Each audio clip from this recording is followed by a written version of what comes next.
We had travelled from Baldur's Gate to Elturel to track down word of a mysterious cult of Asmodeus, which apparently, according to the intelligence we gathered from an individual named Valgaray, we heard that the cardinals of Asmodeus were having a conclave with their own pontiff at the in the holy city of Elturel. The irony was not lost on us. So we travelled there via elephant, and in the process we were overtaken by a contingent from Baldur's Gate, a contingent of Flaming Fist mercenaries, led by their Grand Duke, Ulder Ravengard. We arrived after them to discover a relatively sedate and downright boring city. A city where everything is illegal. A city where all worship is regulated, systematic, and controlled by the powers that be. We didn't find any real evidence of the cult of Asmodeus, save that we learned that there were some holy symbols being kept beneath the Grand Cathedral, the seat of leadership and power center, military power center of the town, of the city. Most alarmingly, the holy symbols within that locale were mobile, were moving, in much the way as when a priest hangs an ankh around their neck, that ankh moves with them. I can't hear anyone. No worries. Yes. Nope, no one. You're a fake. You're Got him. God damn it. Now I can hear people. Yo. God. Did you hear me call you a fag? Can't say that I did. Okay, I called you a fag while you couldn't hear us. Just for what's... Just in case you didn't, Yeah. Now you know. So we were in Elturel. We were in Elturel when it began to fall. If there's anything that you'd like to add to that, if there's any reiteration that you'd like to make of your own, now's probably a welcome time to do it. Any comments or thoughts or even questions? So... I know. Sorry, go ahead, Nia. I was gonna say, I know there's currently a level 1 paladin shitting himself about a mile away from my descent into Avernus game. I just wanted to clarify that, so obviously Adrastia has gone out, has seen a bunch of people leave, and then shit has sort of hit the fan, right? So we were all asleep. Like, we would have all been winding down for the evening, I guess. Yeah, it would have been nighttime. I believe. I suppose we would have been in the mansion, to be honest. Yeah, it was evening. I believe we were all getting ready to go to sleep. Adrastia had been outside for a stroll in the dark and had seen a heap of horsemen sneaking away. Adrastia heard them referring to one of them as Overseer, which is basically the guy in charge of Elturel, and they had a whole heap of treasure with them. And Adrastia was like, okay, for some reason, the leader is sneaking away in the middle of the night with all the valuables. Come to tell us, and we're like, oh yeah, we'll have a look outside. Oh, that's right, yeah. And that's when the orb turned black and lightning started. Oh yeah, so the the companion, which is the sun over Elturel, that 24/7, has turned black. And yeah. Yeah. try turning it off and on again. The reset button. Just flush the power. How many paladins does it take to reset the companion? 2,000? Probably. That's about it, really. Can't think of Yeah, anything I think else. that's where we had left it, right? I think it's Yeah, the I city. remember that we were. Yeah, the city was falling, like literally falling, and also metaphorically. Yeah, okay. Yeah. Like we fell through the floor, and then we fell through the material plane. Through the multiverse. Yeah. And that was a bit of a that hasn't actually happened. That was just because Vitch was like trying to understand out of character what was going on. So it Okay. kind of spoiled it in that regard. Hasn't happened yet. I see. Fair Okay, enough. cool. Thanks for clarifying. No worries. All right. So, Adrastia returns from her expedition beyond the city walls with valuable information. We are woken up. The eternal sun, which shines 24 hours a day, 7 days a week, glares down upon Elturel and begins to flicker, turn black. Its golden rays turn a sickly purplish blue, and they, rather than being rays of light, they become rays of lightning. Thunder erupts from the companion as it explodes in all directions. Thinking of what those things used to be called, doesn't matter.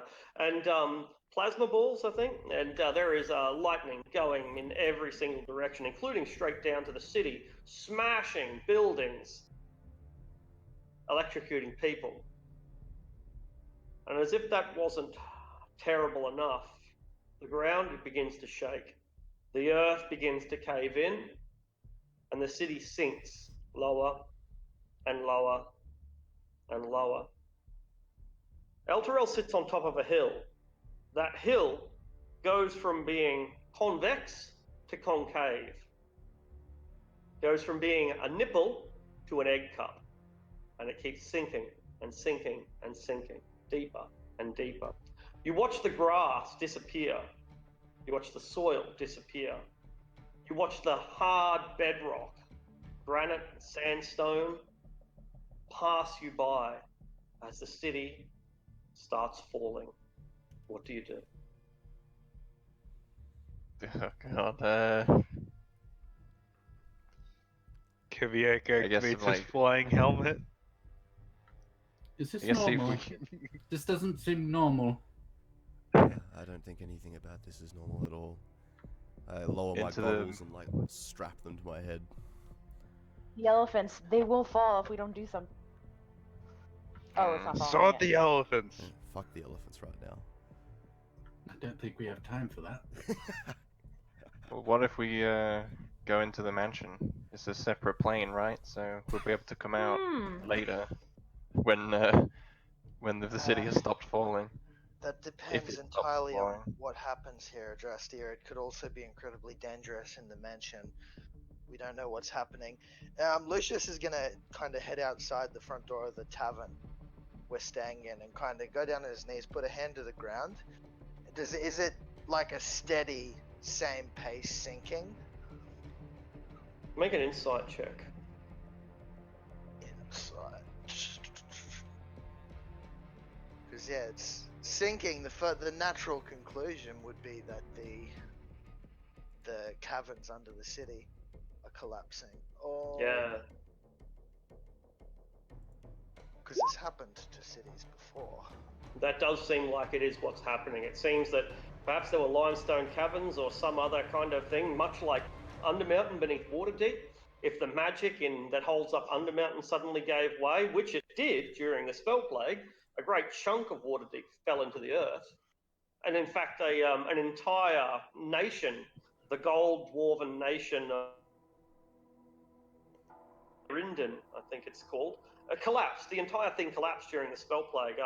It created a rift, some 200 miles long and about 30 miles wide. Perhaps that's what's happening here on a much smaller scale. But everyone is panicking. Everyone is panicking. The hill starts to collapse in upon the city, and as it does, great boulders, the size of houses, crush buildings underneath. You hear people screaming within there. Fires begin to start. The world is spinning. I think we need to take a chance with the mansion and perhaps retreat into it. See if we can't save a few people. That might be a good idea to call some people inside for safety. Seriously, there's plenty of room. We should move quickly. Start calling people in. I want to observe what's happening here. I suspect that something beneath the city has collapsed, but couldn't be that big a coincidence, could it? We're tracking the cult here, and now this. Everybody make a dexterity save as the entire city shifts from one side to the other, then back again, then back and back again. Buildings are collapsing, the roads are splitting, lights are falling over, gas lamps are spilling. DC is 18. Or I did mention I was using a helmet, right? Does that You did. disqualify? You did. You get advantage, so you'll be okay. I'm curious to know what's happening with the. 22 points of bludgeoning damage to those who fail, 11 to those who pass, as buildings and rocks begin collapsing all around you. The death toll numbers at least 1,000, and that's in the preliminary minutes. We don't have The time. city keeps falling. Everybody get inside now. Stop this shit. You're plunged into darkness, almost pitch darkness. The only illumination fires and the electrical discharges of the companion. The city is in panic. Paladins and priests, commoners, merchants, no one knows what's going on. You guys retreat into your mansion.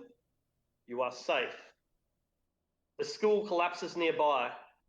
People scream from within. Fires begin.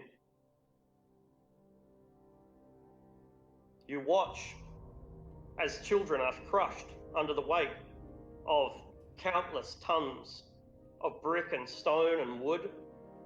The screams continue, muffled now.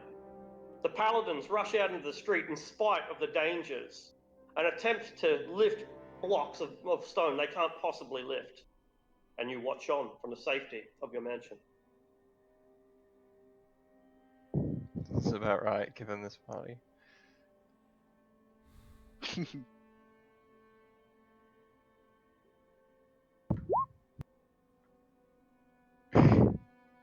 Children die.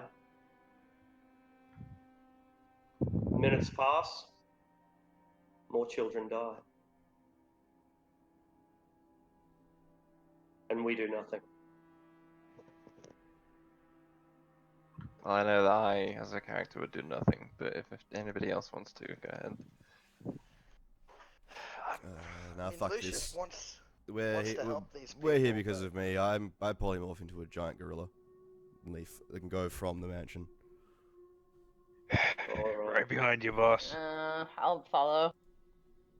At that, as soon as he polymorphs, Farah's gonna cast Find Greater Steed, and she's looking for a flying mount. This isn't fair. You're going to make me look bad. And I rush out. It's pitch black out here. Even those of you with dark vision can only see 60 feet, save for the spot fires and the lightning bolts. How are you possibly supposed to rescue school children in a collapsed building in these conditions? How do you do it? We have Sanj in giant ape form. Surely that will help. Anyone else? Kiviak just gets pissed off and just raw brute force, just ripping shit aside, hurling boulders, like just a one-man rescue machine. Mm-hmm. Is there anything you focus on? Is there anything in particular that you want to do? City in chaos. Yeah, he's not really like actually dealing with the survivors. He's just clearing the way. Okay. You were the earthworks. I'm going to see. Well, can I see any people in immediate danger and perhaps trapped people? There's a school just across the road that has collapsed. It's on fire. Well, moving closer to it, do I hear any people that might be close by that I can Your save? ears burn and bleed with the number of screams from every direction. You can't hear but for the screaming, except for the twisting of stone and splitting of wood. Well, I'll go in if I need to get a better look. You go into a collapsed building. How do you do that?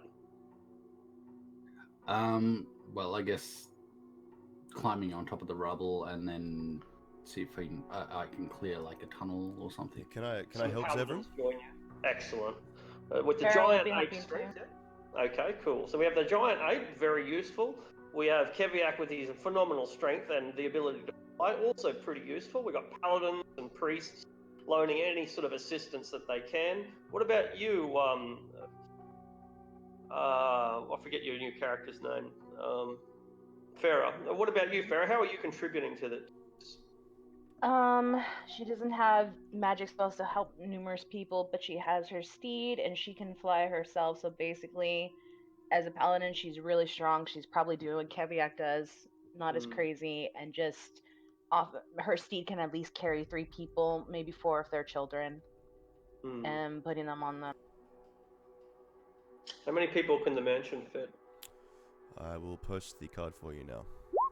I think it's 100. At least 100, yeah. Oh, that's not too bad. It's not too bad. Like 100 is a significant enough number to actually make a difference. 5 or 6 fucking doesn't matter, except to those 5 or 6 people. But 100 is an important statistic. It's at least 100. It might be able to do more. It says it can feed 100 people, and I can make rooms. I can make up to 50 cubes, each being 10 feet. You can fit 4 feet people in a 10-foot cube. And there's 50 of them, so it's 200 people. About 200. It can so it can feed 100 people, but if you're cramming people in, you can do 200. Yeah. I'd probably be getting women and children in there. Leave the men, the paladins, the soldiers and stuff outside to help. There are quite a number of noble men who understand that this is their day to die. But there are even more ignoble men who are using their superior strength and weight to fight the women and children for salvation. What do you do about that? So Keviak is what happens to them. Yeah. And the gauntlets of punching. I might not be able to help with what is it, with rubble and spells and all that much. So what I'm going to do is go to the entrance of the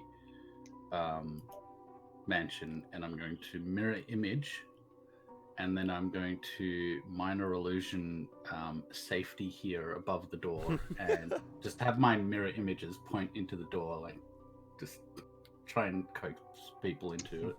So if you can think of a relatively large school, this one's only a building, but it's probably got about 20, 25 rooms, all connected by corridors and staircases and so on.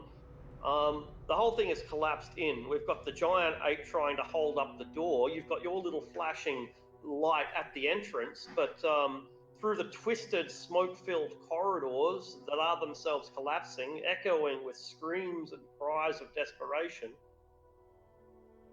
an exit sign may only be a token effort. Do you do anything else? I mean, if I see people lagging behind or about to be crushed, I would dimension door to them and then back. Sure, dimension door. Yeah, that's quite effective, actually. If you're able or brave enough to get in deep into those ruins, you can find small alcoves, tuck shops, and classrooms, and staff offices where lone teachers are in control of 35 screaming students. I can do that up to like 6 times if I need to. How do you prioritize who to take and who to leave behind? I don't think I have a priority system at the moment. If they're being pinned, then Dimension Door is probably the only way to get them out, so I would maybe prioritize those.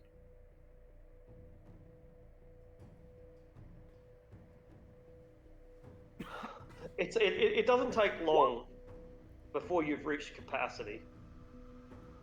You've exhausted your powers, and the city is in utter annihilation. What do we do now? While they're doing all this, Lucius doesn't really have spells prepared that are going to be help for something like this, so he's probably trying to inspect the companion from a distance and try and figure out what's going on here. Is any of this showing signs of being some kind of mass blood sacrifice or something of the sort? I guess it could only be an arcana or a religion check.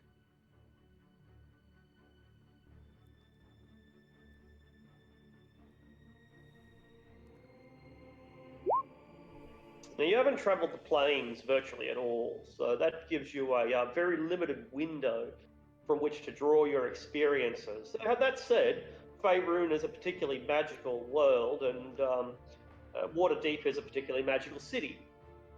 The companion reminds you of nothing so much as a continual light globe. Very simple, really. It's a ball of glass or crystal that has light within it that emits. But whatever was powering that illumination is now powering its annihilation. The radiant energy has been converted to thunder and lightning energy, and the soft, gentle sunlight is now very destructive and harsh lightning. A blood sacrifice, entirely possible. To whom? We can only guess. Lucius's next move would be trying to work out if this appears to be going somewhere, or if at the end of this trip everyone's going to be affected by a large-scale spell. Is this going to be everyone's making saving throws and dying at the end of the trip, or is it more like it's delivering the city on a silver platter?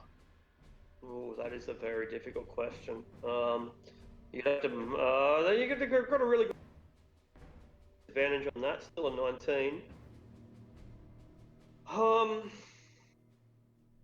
If you were going to annihilate the city, surely there'd be an easier way. You could just use the companion as some kind of super weapon to just explode, and in doing so, you'd probably kill 50% of the people. Either whoever is doing this wants to kill 100%, or we're going somewhere. We're going down.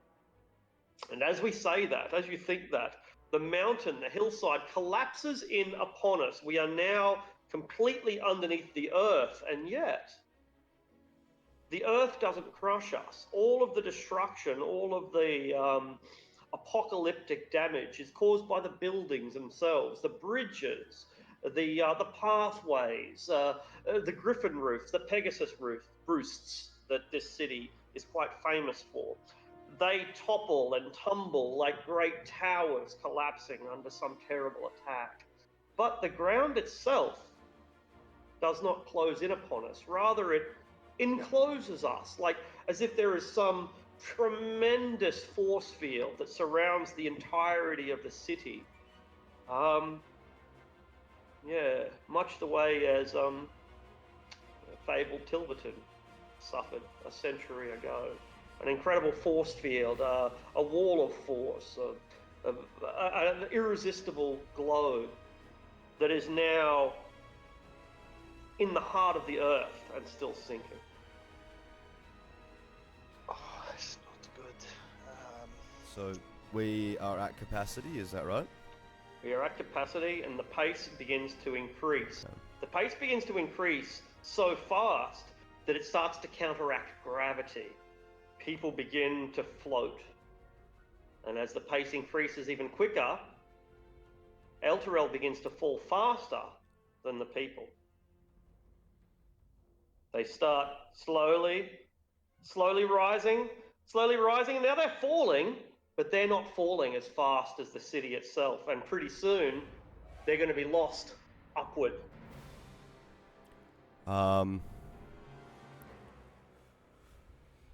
Let me just read the specifics of a spell that I have here, because I want to know how This is this. still pitch darkness, Sure. save the lightning and fire. If it is at all obvious that people are beginning to kind of fall upwards, is there a way that I could use the reverse gravity spell to bring them back down as we're falling if I choose the point to be on ground that is falling? Nothing could be more effective. How much space does reverse gravity cover? It is a 50-foot radius, 100-foot high cylinder, and I can do it for a minute. It's the best thing I have. So I will, come out of my ape form and just arms out, reverse gravity. People begin to float back down to normal, and they grab onto poles or rocks or go inside, burning, collapsing. That's safer than floating off into the ether, only to be crushed by the weight of millions of tons of earth.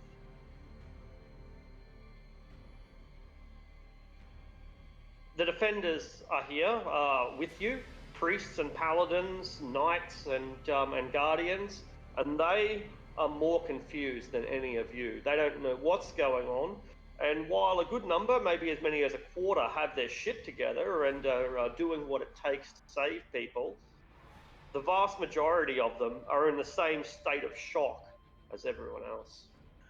Can we do anything about that? The confused and terrified defenders? I guess I'll be trying to calm people down as best as I can. I guess just lend my voice and try to calm them down. Adrastia, you've just been observing this whole time? There's very little she can do to help. Like her skill set her skill set involves killing people rather than saving people. Perhaps that will be useful. Can you think of a way that death might be merciful? Not in any way that would not draw the hostility of everyone else. Like I could shoot looters, I guess. But I don't think anybody would even be looting right now. I think this is such a crisis that there wouldn't even be any looting. Lucius is probably approached Adrastia at this point, considering she's the only one that's not busy in the middle of everything. And stay on your toes, Adrastia. I'm concerned about what comes next. Yeah, I'm not too sure what's happening here, but we could very well end up in a nasty fight once this is all finished. Yeah, I've been conserving my energy, don't you worry. But I'm more concerned about what's going to happen when this city stops. If it stops. Yeah, me too. At that, I think Farrah's going to join you guys because he said the mansion is at capacity. And especially with how it's tied to her history, she's going to she's coming to Lucius and she's like, do you think destroying the companion will help?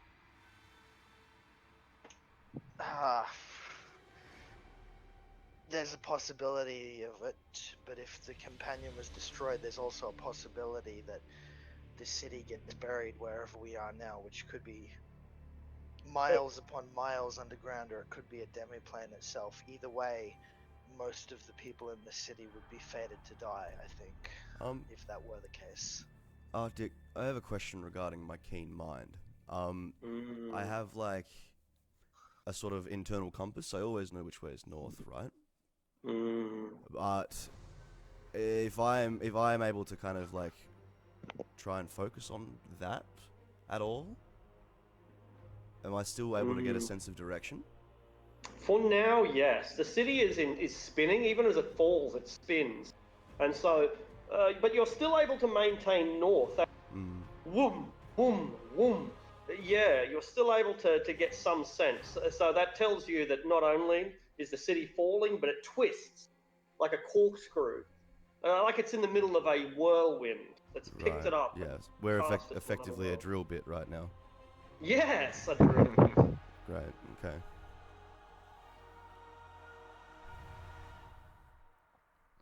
The smoke. The smoke is so thick. It was already impossible to see through the sheer darkness except for the fires and the lightning, but the smoke has now gotten so thick that it's beginning to choke you. And if it's beginning to choke you, it's beginning to choke everyone else as well. Toxic gases are swarming in to the city, permeating through the streets, through the buildings. Is there anything we can do?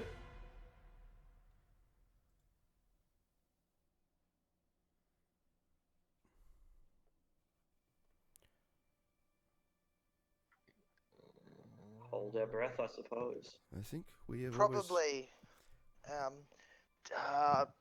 I think prestidigitation can dampen cloths. Maybe we can be encouraging people to get rags. Oh, the tiny servants in the mansion are working overtime right now. I got to give these guys a raise. Like they're absolutely like. There's food. There's like wet towels and cloths if it's possible. Yeah, the whole shebang. Yeah, if we can get one or two people taking wet rags and stuff inside the mansion to wet them and then bring them back out, to get people to be wearing like damp cloths to try and stop the smoke, but on a larger scale than that, there's not a whole lot we can do. You become victims of your own success. You have 200 people inside and another 1,000 clamoring to get inside. Keviak has done an excellent job of establishing some kind of order. And so while there's still desperation going on, people are dying as they crush themselves against your mansion. The people closest to your windows have their face pressed up against the wall, and they can't breathe as hundreds more people push them up against the wall, desperate to escape the lightning which executes people all around them, even as buildings collapse, even as toxic fumes cause them to cough and splutter and die. Is there anything we can do? If I know we're at capacity, I'll tell Caveat to get inside. Like, come in. And if he obliges, shut the door. The door becomes invisible. They bash on invisible walls. They know it's there. They can see it's there. It's clearly there. And they're trying to get in, no matter what it takes. The invisibility just makes it all the more obvious. You can see every single face as they are pressed up against the wall, turning red and purple and blue as tons and tons of human flesh crush them. I'm going to try and drown out as much as I can. Go a little Titanic here and begin playing the pan flute. Yeah. Keviak cracks open his holy water moon. How is it? It's quite effective. Both the song. Is it divine? It is. At this stage, it's a little bit too hard. The best drink that anyone had. It's such a chaotic and terrifying, terrible moment, but the alcohol, the soothing songs, and the sanctuary provide some comfort to those few who are able to access it. And to the rest, well, you can't save everybody. Lifeboat's only so big. Correct. I mean, we've got 200 women and children inside the mansion. I feel like that's us being generous. Are we giving the kids moonshine? Are we responsible for them once we arrive at wherever we're going? Are we in turn responsible for bringing them back? On that, we're gonna have to see where we are going. This is magic above the scale that I've studied before, but I've read theories and whatever it is, it's not going to be good when we arrive at our destination. You have children with split skulls and with broken legs, children who need amputated with lost eyes. You have older children comforting younger children, comforting babies. Is there anything we can do? Oh yeah. Farah is going to activate her aura of vitality. So within a 30-foot radius, she's going to walk and use her bonus action to cause a creature to gain 2d6 hit points. And then for the small things, she's just going to be using Lay of Hand. She has 65 HP that she can start dishing around and just calming them and helping those with the most with the worst of it. So no amputation, it'll just be healed to a point where it's manageable. Mm-hmm. Are there It's very priests? effective. Are there priests within the mansion too, or like any helpers at all present? I imagine that there's not many priests among the women or the men. Yeah, I suppose that is fair enough. Actually, true. There'd be some. There'd be a few acolytes among the women, and they're doing all that they can. Yeah. There's no doubt. Sure. Keviak, like, admits that he's surprisingly good at first aid. Not that he's a nerd or anything, but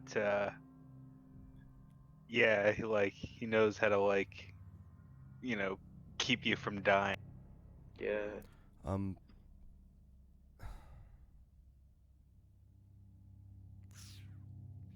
I guess he goes and basically starts triaging.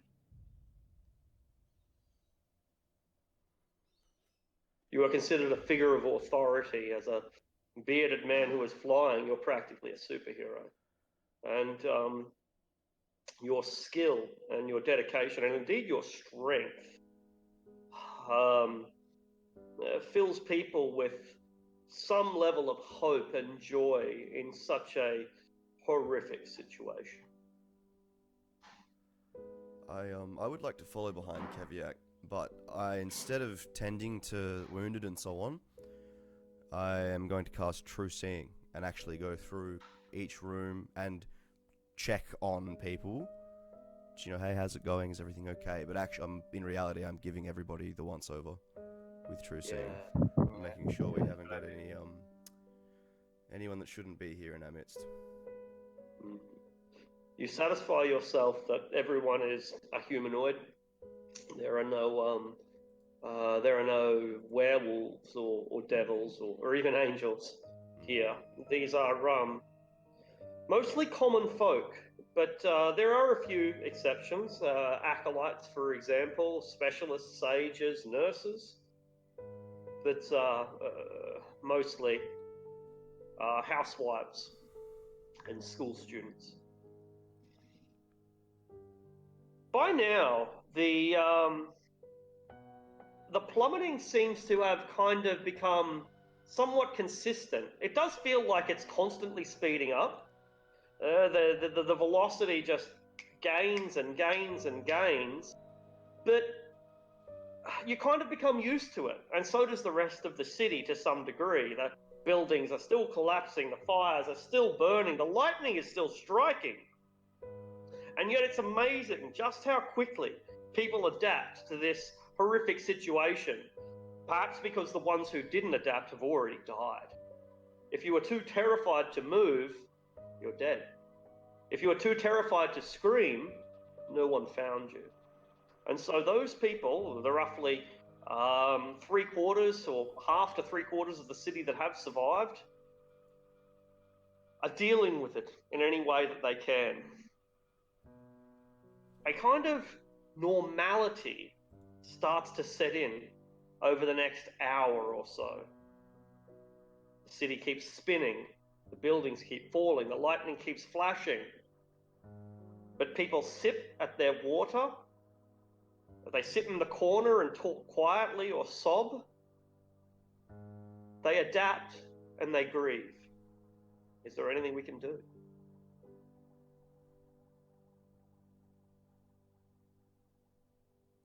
Keviak, Hi. pass me some of that moonshine, would you? Sure thing, boss. Pours one out. It's horrible. I'm sorry, Kevin. Awesome. Keviak takes Fair, pride in very few things. Well, actually, a great many things. And his moonshine is well deserved amongst them. You have 0 taste. It's probably all the wood chips and masonry that's fallen into the glass. We're inside. True. How did we get here?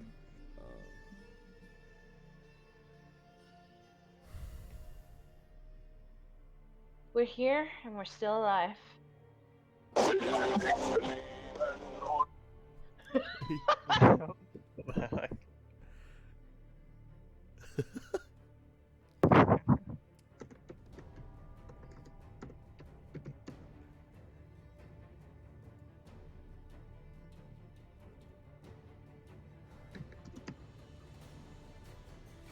if everyone's being tended to,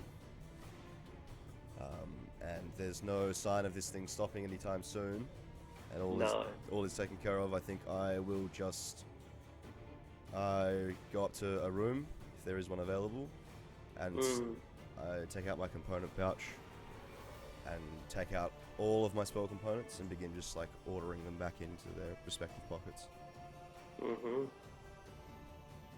Some sort of normality.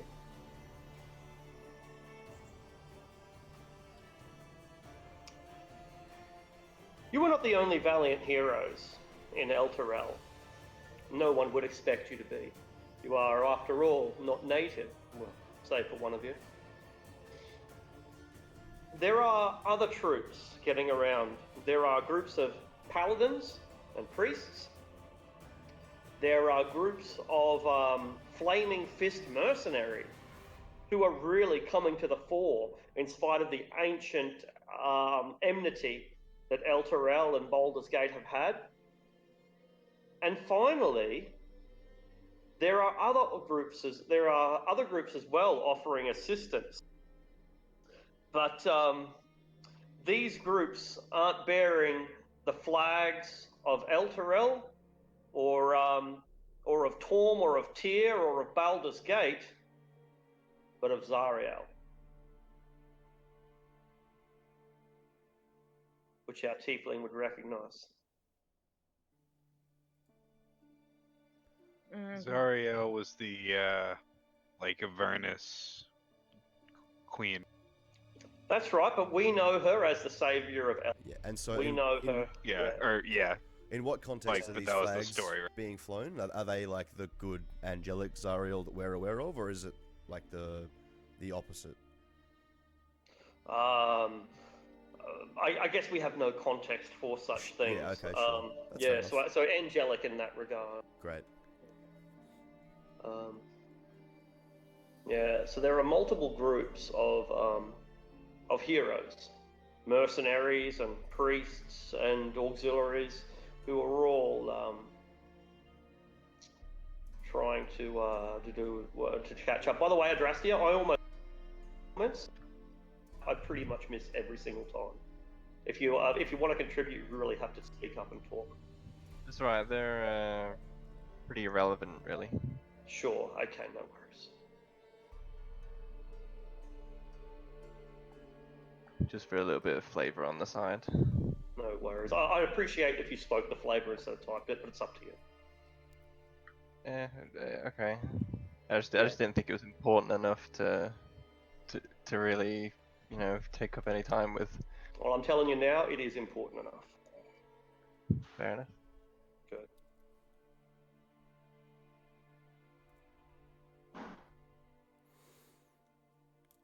Would you like to explain what you're doing? Oh yeah, just doing a little bit of maintenance on the crossbow in a quiet corner.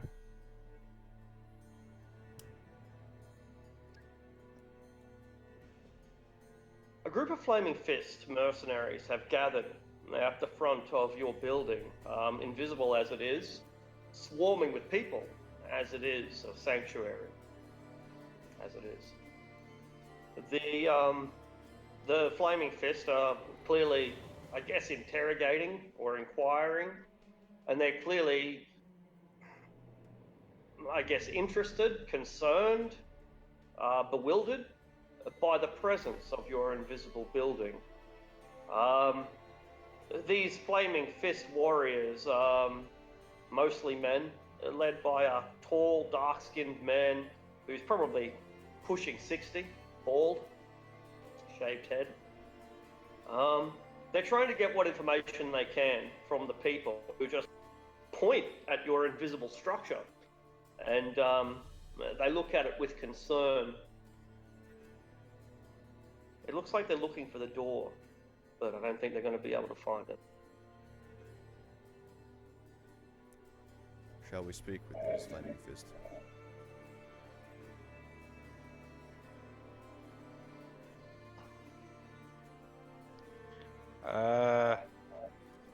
I don't think they're exactly reasonable.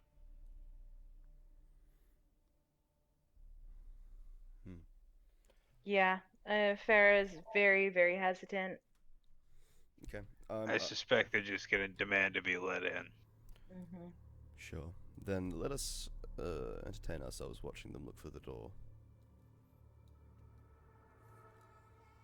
They yell out to you, but I assume it's silent inside. I don't think the spell mentions anything about sound passing through or anything like that. The spell says it's an extra dimensional dwelling, so it's in a different dimension. Yeah, that's also the thing that I had in mind as well. But yeah, that's okay. And it's a portal, not like an actual building. It's like you walk through the portal into a building, but it's not like an actual building out there either. Yeah, so that's the question. Does sound pass through a portal? Yes or no? Well, does the sound pass? And does sound pass through dimensions? No. Does not. Well, we don't know. You can see them out there screaming for you or screaming for something. They're looking up as they yell, but you can't hear what they say.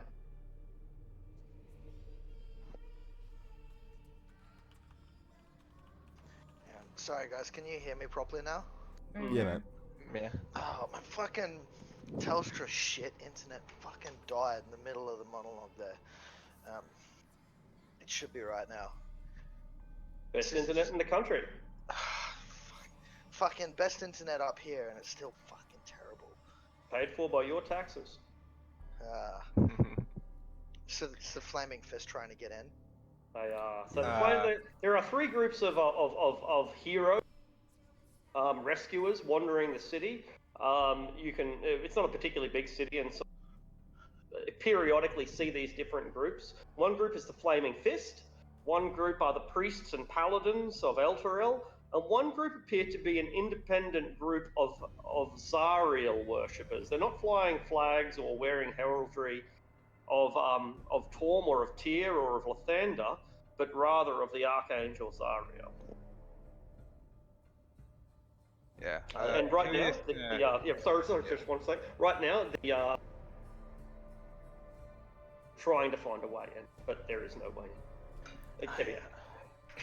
I was gonna say he's gonna stand by the door and try to see what they're pointing at in the sky. There's nothing there, nothing that you can see. It's yeah, they're just imagine Romeo. What was that? You kinda... Okay. Imagine a man serenading a woman in the street, and she's in a tower. They're calling up to the tower, even though there's no tower there. Yeah? Alright. Yeah.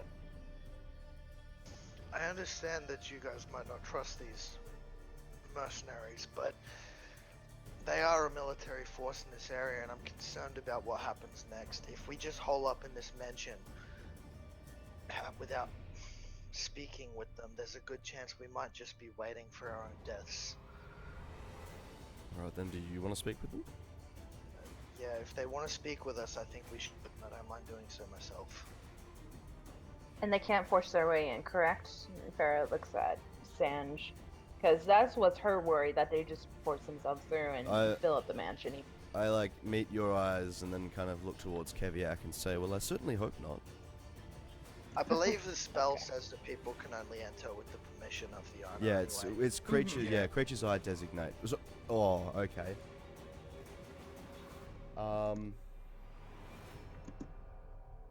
Fuck, that's yeah, right. the way it's written is very clear that you and any creature you designate can enter the dwelling as long as the portal's open. Yeah.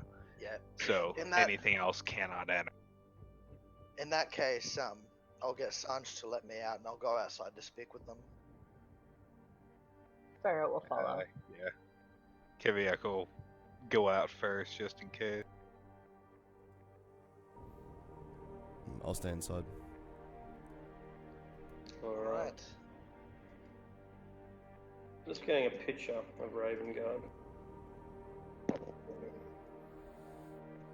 The man in charge is pushing 60, dark-skinned and clean-shaven bald head.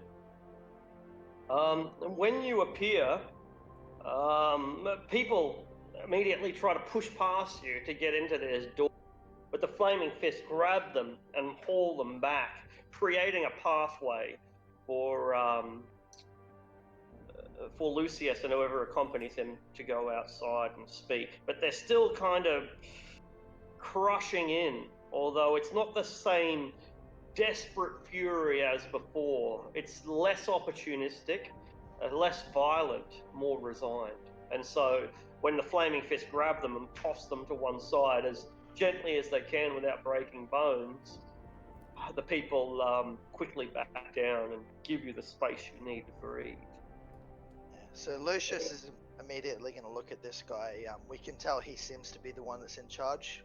There's no doubt about it. Yeah, you would perhaps recognize his badge of office or something. You may have even.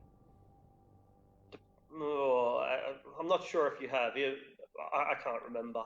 I know who he is out of character, and I think the chance of Lucius having met him before is very, very slim. Yeah, I wasn't sure if we saw him in Baldur's Gate or on the road or anything. Yeah, but anyway, we saw him leaving from a distance, but he was like hundreds of feet away. So excellent. before you say anything, if you're going to demand we let you in here, it's not going to happen, and we can end this conversation now. Now, why the hell would I want to do that? Ain't you the ones what saved 100 people? 200, but yes, and Lucius kind of shrugs around to all the other people that have been trying to force their way in. I don't know you any more than I know these people here. That's fair enough then. This is a strange situation. Any idea what the hell's going on? I've some speculations, but an idea, no. I believe the entire city may have been some kind of sacrifice, which means that whenever we get where we're going, it's going to get much worse. Where are we going? Don't know. On that note, Adraste told us what she saw. Yeah, I did, yeah. Yeah, so Farah would mention behind Lucius, one of our party saw these people leave before all of this occurred. Wait. Almost. You're demons? What? No. She casts bless on him at that and just like gives him a flat look as her hands glow with holy light. None of this makes much sense to me. Did you hear what I racist said fuck. though? Yeah, I think I got what you were saying. He's a paladin. Let's not argue about things like this. What my companion here says is part of the speculations. I'll be blunt. Our group arrived in Altagard because we were pursuing cultists of Asmodeus, devil worshippers. Yeah, I know. Right? In Altagard. The people that our companion saw leaving were the High Overseer of Altagard, and he was carrying a lot of wealth with him. We were about to investigate it when all of this happened. Now, this is by no means confirmation, but there's a lot of coincidences here. The city sinking like this while we were in chase of a high-ranking member of the cult of Asmodeus, as much as I don't want to say it, there's a good chance this city's destination is hell. I don't follow.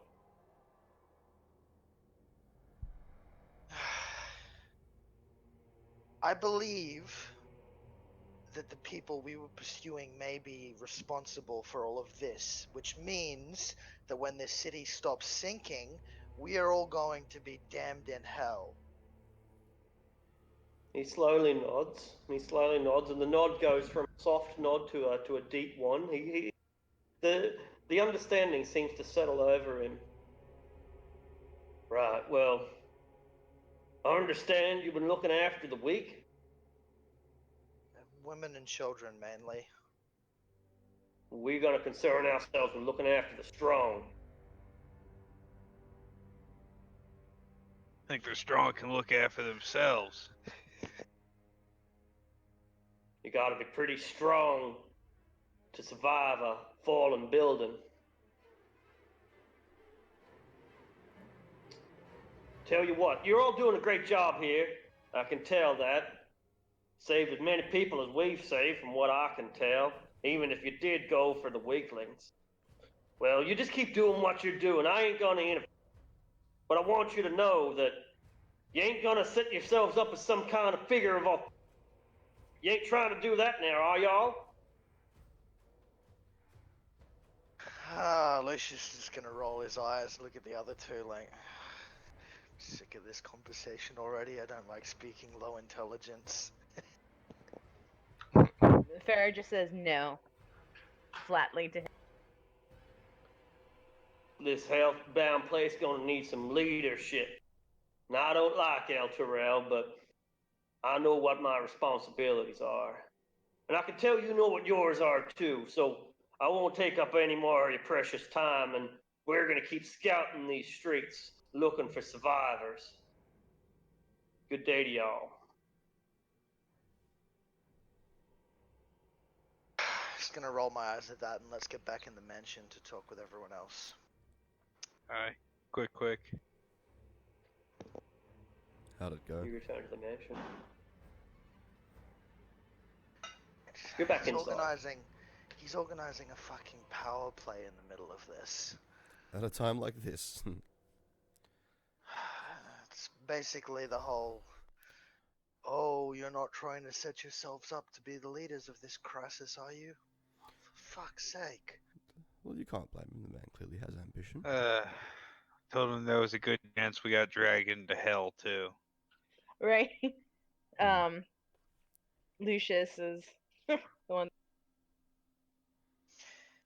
Yeah, I mean, I'm not certain, but there's been mention of an incident like this in the history books before. It happened in Cormia, Tilverton. I'm not sure the details on that, and it definitely didn't involve hell, from what I'm aware of, but can it really be a coincidence that all of this happens when we track down a cardinal and a pontiff of the cult of Asmodeus?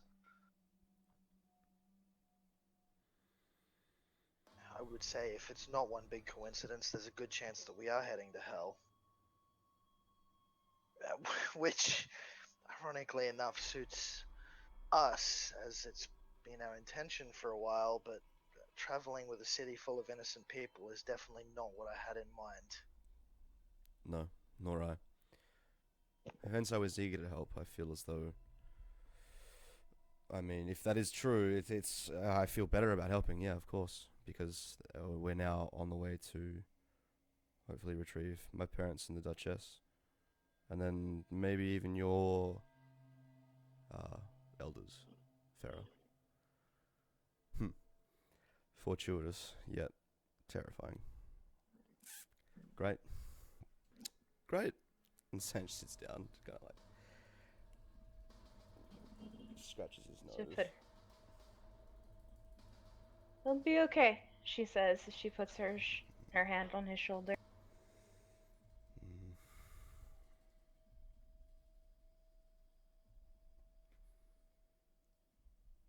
Has our pace Keep sinking. has our pace quickened at all, Arctic, or is it still consistent? You seem to have reached a terminal velocity at this point. Yeah. And through the flickers of lightning and the spot fires and vision that you might go towards the edge of the city, you'll be able to see caverns and cliff faces, tunnels that pass us by, seem to be in some great big glass elevator that goes to the center of the earth. You spot creatures. They seem as startled as you are. Indescribable creatures, things of many legs and many eyes, things of tentacles and fur and of hair, things that are albino. They beg a description.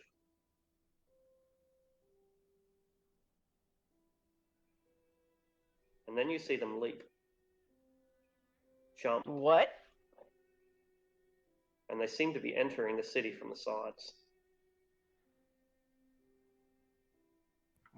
What was that? My cut out. Strange These- creatures. Yeah, strange creatures are. If you imagine this being a glass of the earth, imagine things at the edge of that glass coming through. If you've played many video games, you've probably played that elevator episode where you're slowly descending or ascending, and then there's all these doors that open up around the sides, and all the enemies jump on from the exterior, and That's then you it. gotta have a big battle on the elevator. It's basically that. So you mean the Captain Ah, America dope. scene in both Infinity War and in Captain America? All right, so is it time to go out and fight the legions of hell? Oh, Yes. hell yeah. This is what I was concerned about, but yes, I believe it is. I will turn to like 5 or 6 of my tiny servants, or my invisible servants. Say, right, you lot are in charge around here. See to it that everyone is taken care of appropriately. We shall return. Keviak brings his keg of holy moonshine.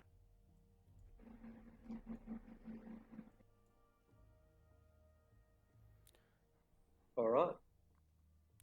So you depart the Crystal Tower, the impossible mansion, and you enter into the smoke-clogged streets filled with their toxic fumes and their crumbling buildings and their wailing men, women, and children. What do you do? Well, the things that you described, they sound kind of like aberrations to me. So things not of this world. Mm-hmm. So if I can get an uninterrupted moment, I can try and figure out where exactly they are, Take your time. and then we can head to them to get rid of them. They're coming in from all directions, from all sides. And Well, with that- they're pushing in from the edges towards the center. By the dozen, by the score, by the 100. Keviak, can you fly up a bit and see if there's a resistance forming in any portion of the city? Aye. Yeah, Keviak will fly up about, well, a safe distance, but as high as he can without exposing himself, and see how things look throughout the city. Everybody who was outside, roll percentile.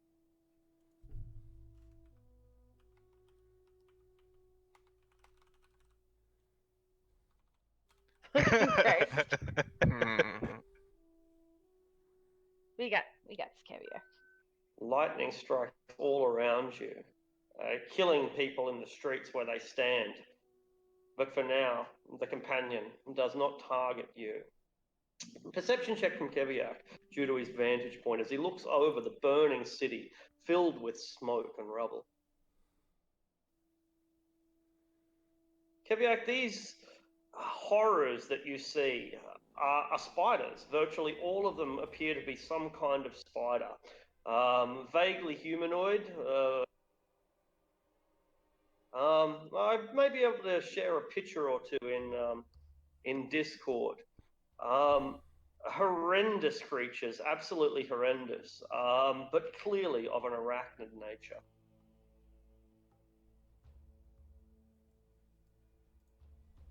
So Nope. giant spiders where? All around. They're coming in from the side. If you can imagine the whole thing being a circle, they start at the edges and they start pushing in, but they're not pouring in like some demonic horde intent on destroying everything. Rather, they're picking off the weak. All right. Do there seem to be any pockets of concentrated, like friendly resistance? There are the flaming fist are getting into it. The warriors of Torm and Lathander, and also the contingent of Zariel. Each of these three leadership groups are pulling their weight. All right. Yeah. Kiviak's gonna drop back down. He's gonna say, "We're getting skirmished by fucking spiders on all sides. The Tormund Lathander, the Leviatar, or fucking, I'm bad with names. He tells them where everybody is, like where the Yeah. 3 pockets of resistance are. Too easy. Does Keviak know like a good general path to the closest one? He'd be He'd able have to. noted. Yeah, for sure. Yeah. Which one was closest? Not really sure. It's kind of all a bit ambiguous. Should we just roll randomly? Yeah, exactly. I'll show you a picture of Elturel at this stage. It won't be much use to you, but it might give you at least some small amount of context. We can be in the middle if you want, or anywhere else. I'm not going to tell you where you set your hut. You can place it right here or anywhere else. So is the It's an excellent Angel fight. Queen, so is the Archangel Priest, the Leviathan, Lathander, Torm guys, and who else? Okay, so yeah, we have Zariel, the Paladin priests, and finally, Flaming Fist. That's them. All right, so Lathander guys are closest. So I'm just gonna say that X is the mansion there. Sounds good. So this is the cathedral. The green cement speak to itself. Bridge and Torm's blade, and it seems that these bridges are where the city is splitting itself apart. This used to be a river running through the center of town. It's clearly not a river anymore. Is this lava also like a pond/river through the city? Yeah, sure. Yeah, probably. Again, this picture is not currently accurate. It's just the best thing we've got. So all of those sort of orange things are visual effects. You can think of them as burning buildings.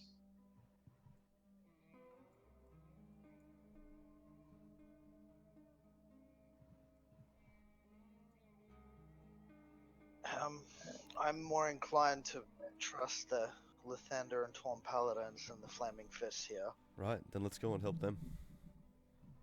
I think it's my preferred group as well. Between Their the city, priests and after the all. flaming fists. Yeah. Fine by me. I say we do what we can. Alright, yeah, let's head in that direction. Hey guys, Right. Arctic, and before you continue, Sash, Yeah. and I don't know if he'll ever log off or not, but he asked me to apologize.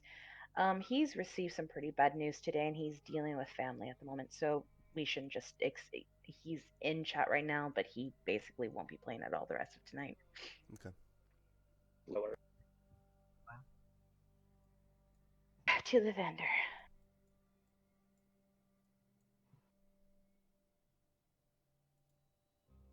I'll set up a small map for what it's, though it might be worth nothing.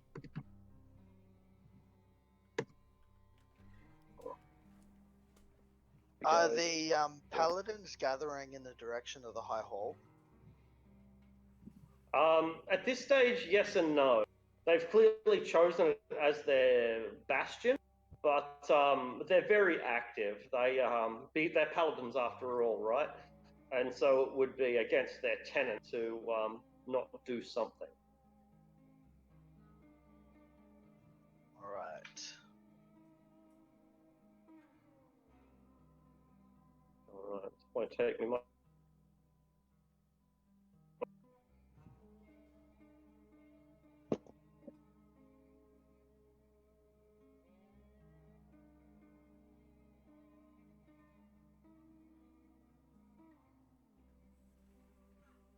Few more seconds.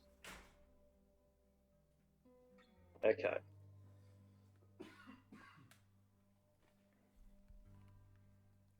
So here we are. You can put yourselves, I guess probably down here somewhere. This road is probably around about where we want to enter, somewhere like.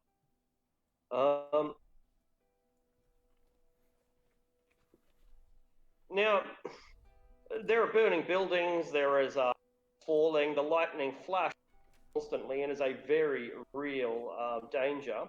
And these spider things are just going from building to building, house to house, finding the most vulnerable individuals, and they are grabbing them, and then they are nabbing them and leaping back off the edge of Elturel and back into the nether that is beyond.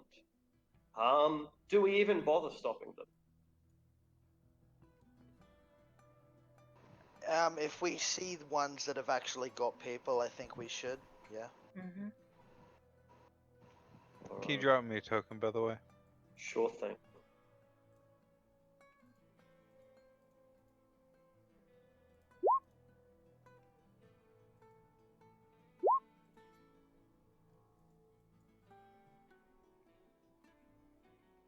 So I think we're down to 4, are we? 1, 2. You got 5. No, still 5. 5.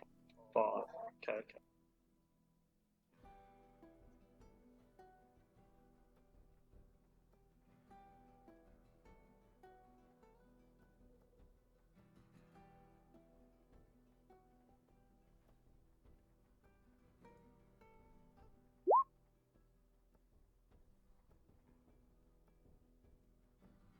It's the creatures that look most like spiders are giving orders to the creatures that look more vaguely humanoid. The spider-like creatures have a great body, and I can give you a better picture than the one that I shared. Those tokens don't do much justice.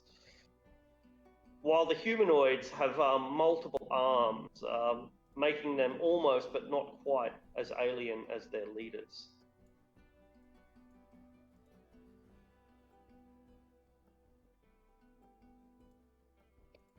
Adrastia, you will recognize them for what they are. These things are Coldriths and Kyteens. They are a mutant race from the Underdark that are in subservient servitude to Loth. They don't necessarily love Loth or even like her, but they worship her nonetheless. Kind of like they were once a servitor race of the Drow that went free and went feral, and they never lost their religious connections to their former masters.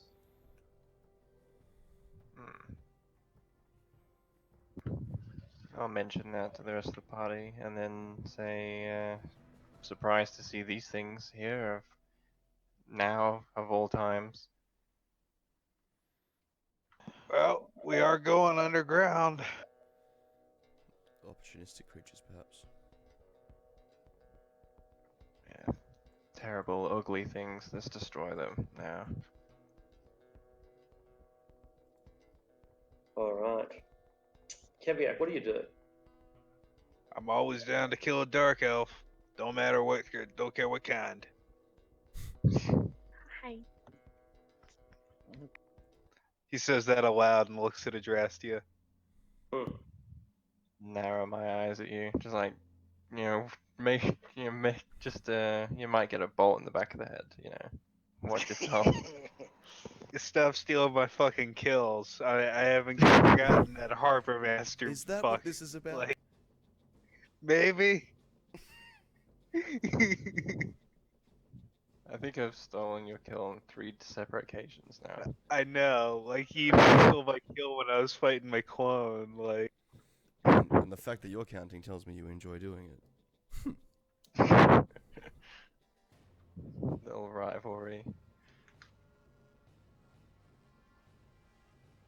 Alright, Kiviak will move here, rage, and fling a javelin at the he doesn't know what it is, but the cauldron. Yeah.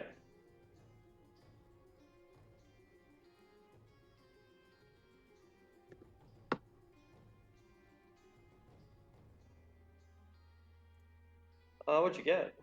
16? 22. 22 is well and truly enough. And your javelin sails towards the creature and impales it. For 8 piercing. Alright. And he yells, "Come and get some!" Okie dokie. The creature signals you out, and in its own obscure dialect of Undercommon, it designates you as the target. He's shouting at them, "Come and get some." Okay, we will. Gladly.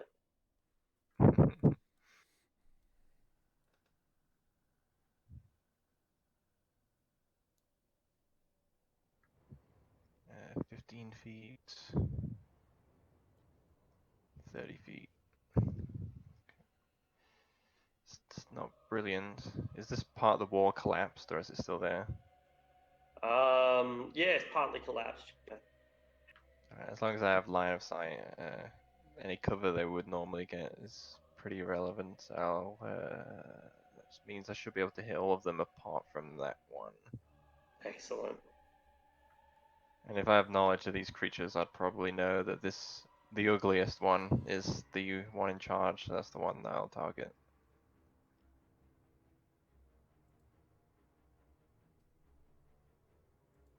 There we go. Actually, are they in range of a hunter's mark? Yes, they are, so I'll do that as well.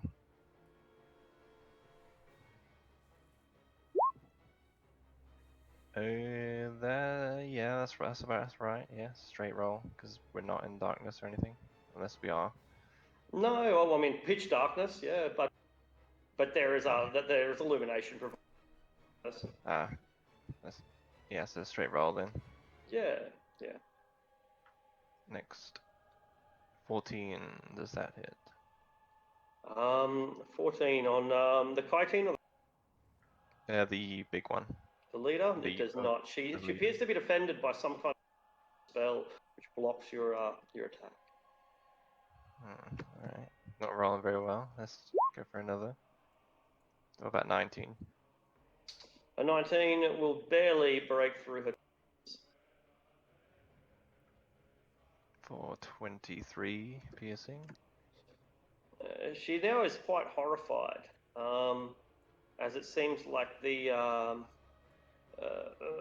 she underestimated the danger of these pitiful creatures of this pitiful city.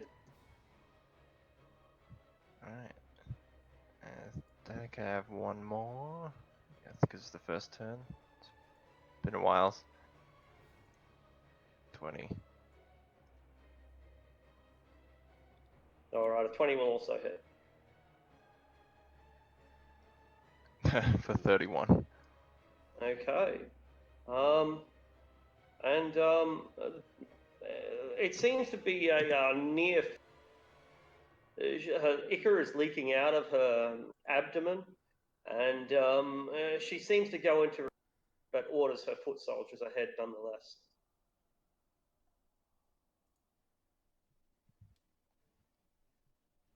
All right, and then I'll yell out in Undercommon. I'll remind you who your true masters are, ugly creatures. That's it. All right. Recognizing you for what you are, they become more terrified and less sure of their assault. Righto. All right. Farah.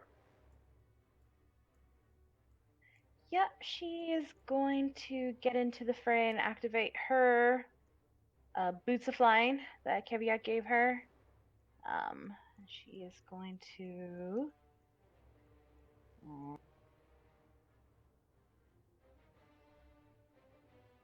She's Equal just to your gonna, walk speed. yeah, she's just gonna, not gonna go anywhere high to moment, but she's just gonna get up here, be right behind you and support you both. And Reddy's a dodge, and And the Kytines come charging towards Keviak. Even the slowest of them are able to get into position to assail him from multiple sides. Come on. These poor Kytanes. Somebody get a natural 20. Uh, That's a lot of attacks. They might just do that. 12 of them? Yeah.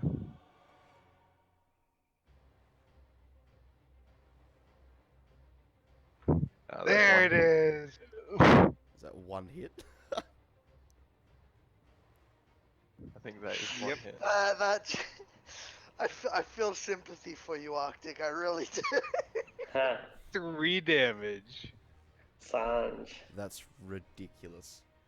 These other ones, I should move the other ones as well because they are charged towards us.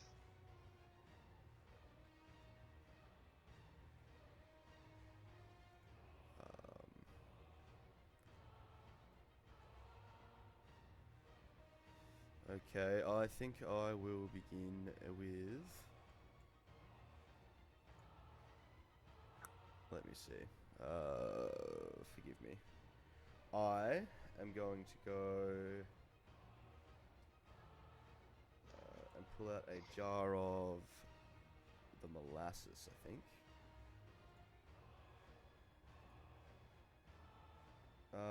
I'll cast slow, and I'm going to target these 4 Kytines here.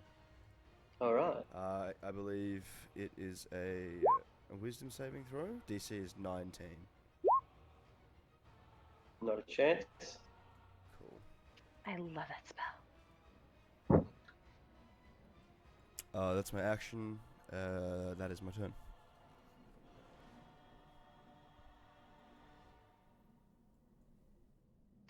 All right. There's a lot of them approaching. Lucius will move up to. I don't even need to move 2 squares.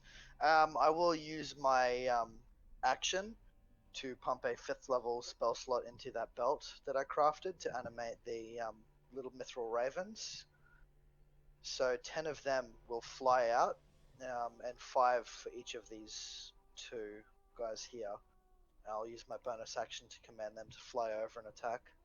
Alright. So that'll be 5 attacks on each of these 2 guys to the north here. Alright. Do them. So the first 5 will be on the top one. Okay. 2 hits. And then 5 on the other one. alright. Those ones were much more effective. Definitely. 16 being the lowest, does that hit? I think it does, yeah. It does, yep.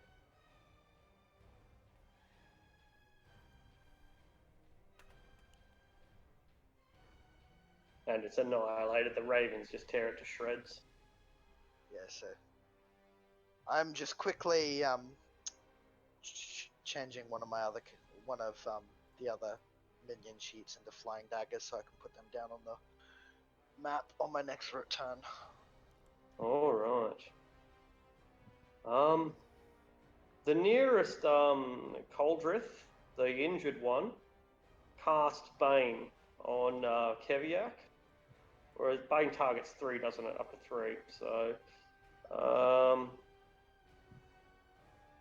yeah, it's gonna have to move 10 feet ahead. So it moves 10 feet ahead. Come on, come on. Moves 10 feet ahead. It casts Bane on Kev, Farah, and Adrastia. And then quickly retreats.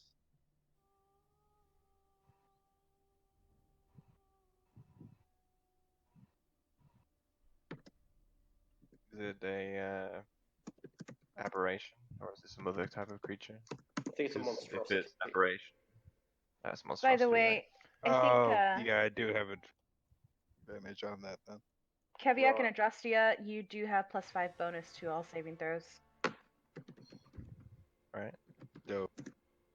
I also have an amulet of protection from good and evil. So Excellent. 16. that applies here. To monstrosities? Does it? Sweet. Does think it? so. I thought it was only against fiends. And Oh. stuff. I don't know. Let me look it up. Yeah. I'm I just think gonna- we've had this I'm- conversation before because I was confused about it. Is it a protection from fiends or a protection from good and evil? It's I think Arctic clarified it was the umbrella, like it was good and evil. Yeah, he did say So, it. yeah, so they're monstrosities, not aberrations. protection from Yeah. against celestials, aberrations, celestials, elementals, fae, fiends, and undead. These are Farrah monstrosities. wasn't casting that. But Damn, never mind then.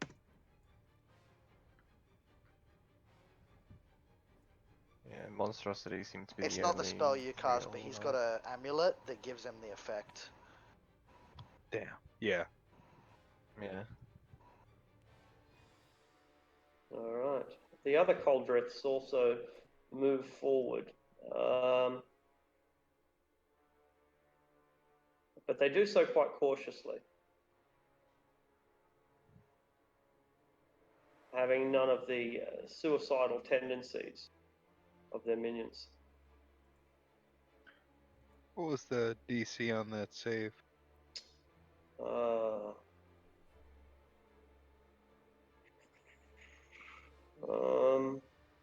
It doesn't say, does it? DC 12. Alright. Never mind. Thank you. No worries. Okay, cool. Now, how far away is the nearest one? 60, 65, 90. What can they do? 60. Okay, so hold person's cast on Keviak.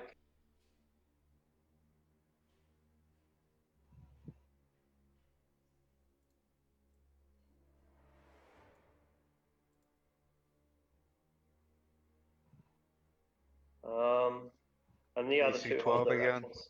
DC 12. Oof. I'm an inspiration that. I don't like hold. don't forget, you also get +5. Yeah, still damn. 10's not enough. You are held in place. Lucius. That was Lucius. It's Keviak's go now, isn't it? Yeah. Alright, so Keviak, you are held, can't do fuck all. Yeah, but you get to make a save again. Good point.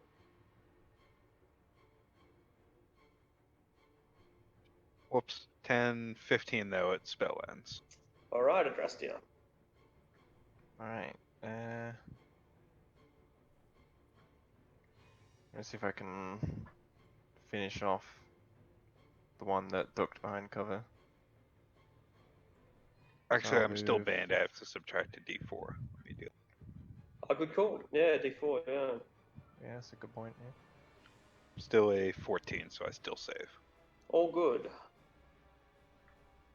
Right, so, I feel I'll like do- for a second level spell to cost Keviak an entire turn is incredibly efficient. I know, I'm anyway. pissed. I'm pretty Right. pissed. Yeah. I was gonna run around the corner and just stab the fuck out of that fleeing guy. It's like, I was just gonna eat 4 attacks of opportunities because they're not gonna hit me. You don't care.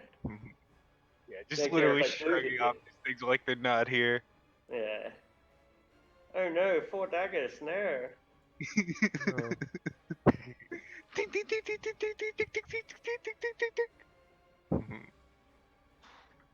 Alright, this is against the Chaldrith. Excellent. 15. Just 1 second, because I think you've come into range. Have I? I'm pretty sure you have. I'll check it out. If it's holding action, I might have. But they are both holding their action. And you have, and You have. All right. They're both at disadvantage, but 2 webs come towards you. Bam, bam. 12 and 12. Not enough. Nope. All right. So you get your shot off down at this lower one. Right, was 15 enough? 15 is not enough. She is protected by Loth's blessing, and you are not. 27 is more like it. Damage. This time she is slain instantly. It causes her minions to panic. Alright. I'll shoot. I'm sure Keviak's fine being surrounded. So I'll shoot this one here, closest to me.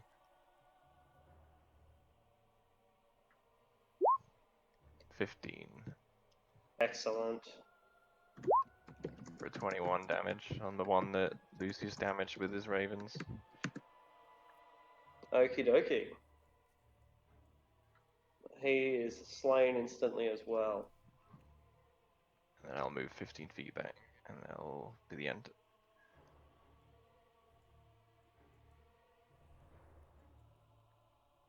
Okay. The ones that surround Keviak they get in. Guys can move in.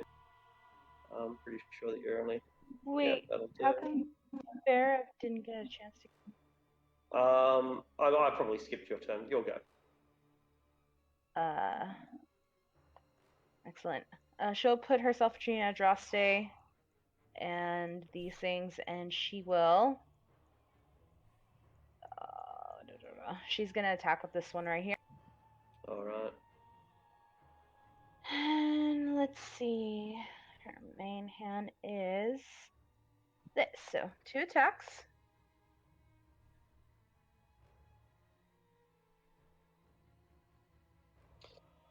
It's a pitifully weak creature, and you execute it with ease. And then that one's gone, and she's gonna move up and attack this one with.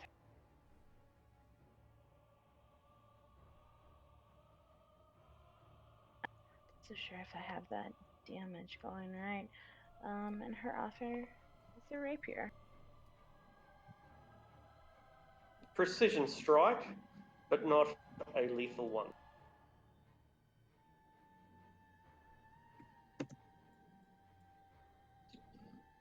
Rolling The, cube. Okay, I'll fix this. Yeah, no good. The remaining Kytines are ravaged 15 attacks. 3 of them only have 1 attack as they're slowed. Okie dokie. 2, 3, I think that's 9 in total. That's right, yeah, none of them. And the other ones Save. rush into position. Now 20's on me, I presume. It sure is, they're all on you. Alright. And this one's on Farah.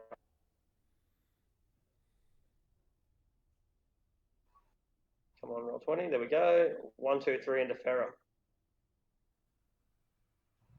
21, Which ones? hit. Last 3. 20, 21, 7. Nope, her armor class 22. She's fine. Sanj, Keviak is being crawled upon by humanoid spiders.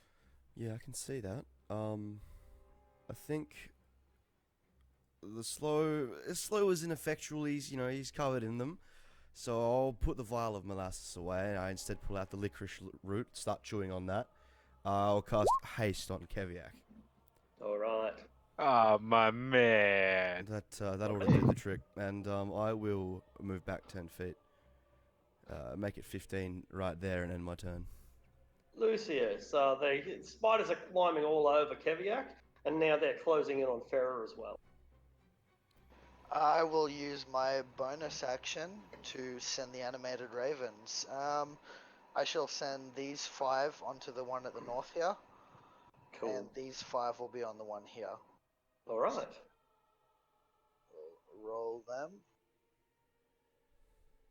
All hit. First one.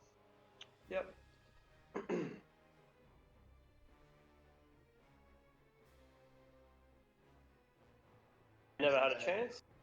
5 on the next one. I'm assuming the 14 and the 9 will miss. The 14 hits. Oh.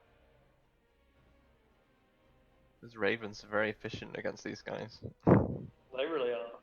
It's a really good spell for fighting low HP minion type monsters. And then I will use my action to cast a chill touch cantrip at this guy, the wounded one. Alright. I think it's chill touch. Never mind. Okay.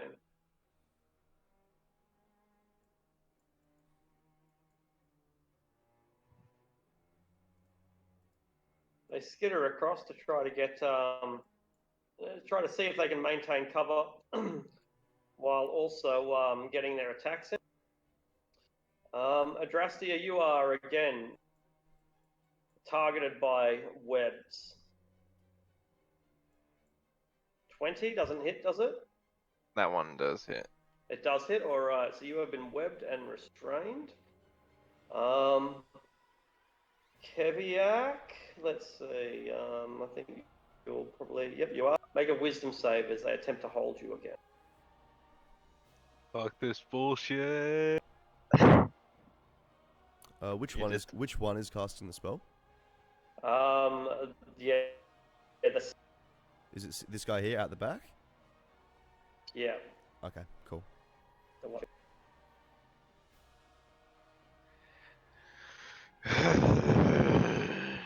And there is a third one that, let's see how close she is to Adrastia or Farah. Okay, Farah, you are also a person. Wisdom save, right? You got this. You're a paladin. No Yeah. problems at all. Keviak, you are held. Make a saving throw to end it.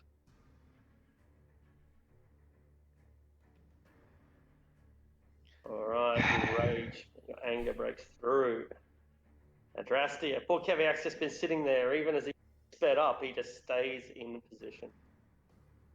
It's true, but Keviak's exactly where he wants to be, so I'm not concerned. He is literally vibrating with fury. I'm gonna focus on the priority targets at the back.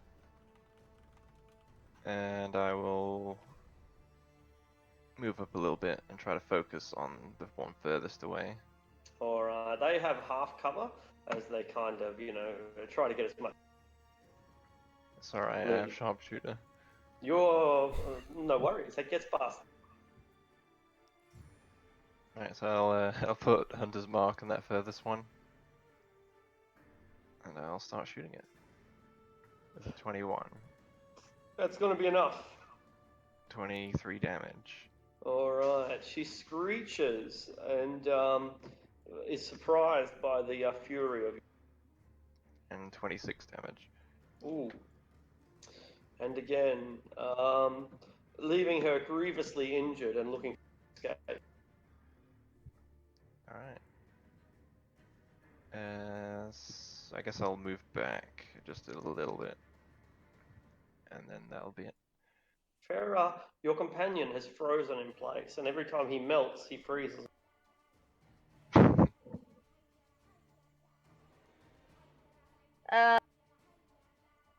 She just feels the rage coming off of him. Actually, she didn't move yet. She feels the rage coming off, and so yeah, she's got her own shit to deal with. She is going to attack the spider next to her with the red dot. Mm-hmm. Does which one hits? I'm assuming this. All 14 hits, and so does a 27. 26 damage. Just completely obliterated. And then she moves up right here and attacks the one in front of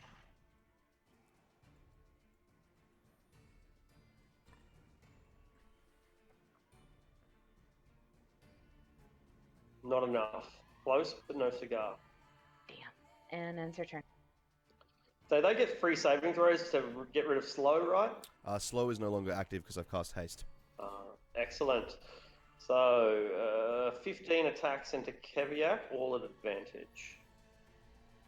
Your AC goes up by 2 as well, I think. Not What's going to the matter. advantage from? Being restrained, being held. I saved against the spell. Oh, did you? Okay, cool. 1, 2, 3, 4, 5, 6, 7, 8, 9, 10, 11, 12, 13, 14, 15. Oh my god. I think that was like 3 or 4 crits. That's so dagger. Worked out the secret of Dagger, dealing with dagger, the dagger. barbarian. You Just make us. throw paper at them until there's death by 1,000 paper cuts. So, they're doing better than I expected, I'll tell you that. 11 damage. When you Alright. make 15 attacks around, it's a pretty good chance of getting in that 20. That's it, eh? Although it's still only 1 in 20, or not even 1 in 20. Yeah, But, I mean, that's the eventual philosophy I'm going with Keviak. I'm gonna get 3 fighter levels to double my crit range. So, like, 3 attacks with advantage per round. Like, that's brutal. 6 rolls with a 19 or 20 chance of critting. Plus, barbarians, we get massive crits. Yeah, I think that'll be more than 50 every round, 3 out of 10.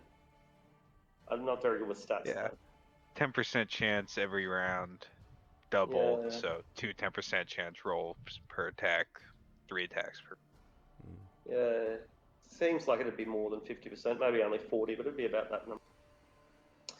All right, Sanj. So, yeah, every time you cast a spell, it seems to have very little effect, but you're sure you're getting them off. Yeah, I kind of look curiously at Keviak as I move up here to address his side. I lower the eyepiece on my Tinkerer's tools, so it's like a targeting thing. I pull out the stomach of an adder and line it up like a slingshot and fire an acid arrow at 4th level at this guy right here. This is what you don't see very often. I'm going to use my inspiration for the session. All right. Okay. Oh. Loth is on our side. So I think it's half damage. Let me just check that. Be a miss, wouldn't it? On a miss, the arrow splashes the target with acid for half as much as the initial damage and no damage at the end. So half of 64. That's interesting. A spell that does damage on a missed attack roll. Yeah. So half of It's 17 3rd level though, isn't it? Or did you say 4th level? It's a 2nd level spell, but I'm upcasting it at 4th level. Okay. Used to be my go-to spell back in the 90s, but anyway. 17 halved is going to be. It's like 8. Yeah. Yeah, 8 acid damage, and I will finish my movement by going just there. I can see that Keviak really just wants to kill these 5 guys, but he's having a lot of trouble because of the things up here. Honestly, now he wants to kill those guys. That's what he really wants to do now. If Keviak's staring death at these guys up here, I'm gonna bonus action send the ravens down 5 on the 2 guys at the bottom here. Hang on, I think I might have a visitor. I'll be back in a second. No worries. Yeah, Lucius is like, oh yeah, I'll just carve these guys up so they stop giving Keviak some trouble. He looks over and sees Keviak like staring death at them, like, yeah, I'm not gonna get in the way of that. Hey guys, quick question. I'm linking Booming Blade right now, so just double checking. When I use Booming Blade, at level 11 now, there should be a 2d8 with the initial attack of the Booming Blade, and then if they move, it activates 3d8 thunder damage after? Correct. Excellent, okay. That's why it's such a good spell. That's crazy. All right. You were saying you were going to target the. Yeah, these 2 guys that I've put the tokens on down here, because Keviak looks like he wants to personally take care of the bosses up there. So it'll be 5 attacks on each of them. This is on the first one on the left. Not stealing a man's will, stealing a man's turn. That's 4 hits. It's gonna execute it with almost certainty. And then 5 on the one next to it as well.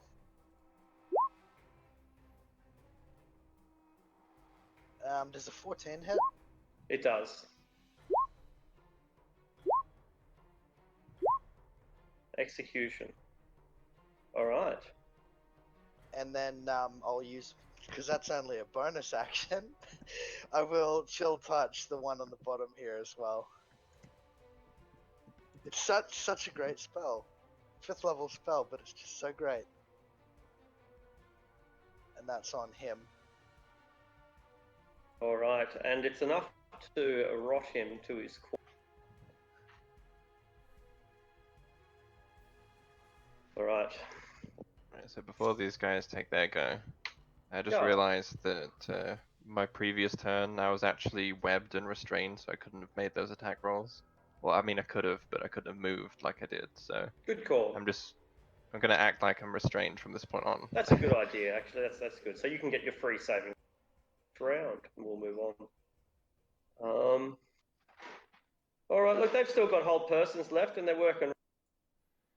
No. So they're going to put one on 60 feet. I'm pretty sure they're going to put one on Adrastia, one on Sanj, and one on Sanj. Yep, and one on Lucius. Wisdom? That's right.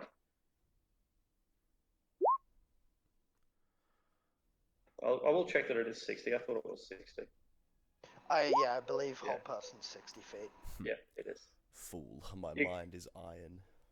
When they see how easily you resist it, and also how easily you minion, the Queen Mama's back away.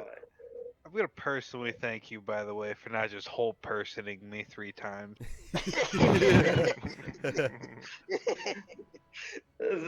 thought that you were still held, like they.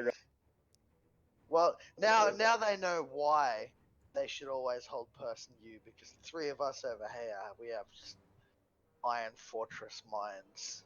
Yeah, it did not work. You always target the enchantment spells on the barbarian.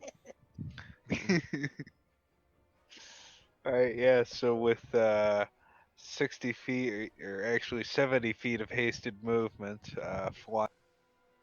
Keviak is going to pursue the Coldriths. Alright. So the Chitons get opportunity attack. Which they take in spite of their terror. I was really sure one was going to be a 20 then. I was very confident. I was kind of expecting it. I was kind of expecting both, to be honest. I have that kind of weird luck. So that was a dash to get to her, wasn't it? No, haste doubles my movement. Of course, you're fully capable. Yeah, and then Keviak lays 3 reckless attacks into the first Coldrith. Basically just lands on it with his sword and starts hacking at it. And she screams, and in her undercommon, she pleads for her life. Oh, fuck. He really hates her. No, this is unnecessary. Roll a d33 anyway.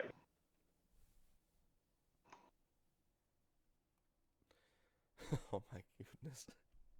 Keviak's just like, and fuck you. Don't you ever paralyze me again. You amputate one of her legs, but she's got more legs. Alright, let's work out the damage. What's that, 20? 23 plus 14 plus 14. So 23 plus 28. Is 51? 51. She lives. She lives! Oh, really? Gracia. Nah, I'm not gonna frenzy. I'm not gonna frenzy. Oh my Shall I god. steal the dwarf. Steal the dwarf's kill again. Do it, bitch! I dare you! I dare you! I do not want to have to telekinesis Keviak off of you. Telekinesis can't hold me down. I probably can won't. fly. Yeah, I'm restrained by webbing though, so.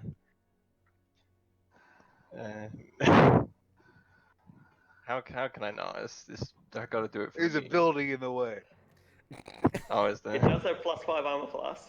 You're sharpshooter. Oh, Good shit. point. Doesn't Straight matter. through the fire, straight through the window. Doesn't matter. Banning sharpshooter as of this point. No more sharpshooter. Keviak is so excited to get the kill, and a crossbow bolt just flies through a burning building and steals it from him. And just immediately Wrath of Khan just like screaming at the sky, the drill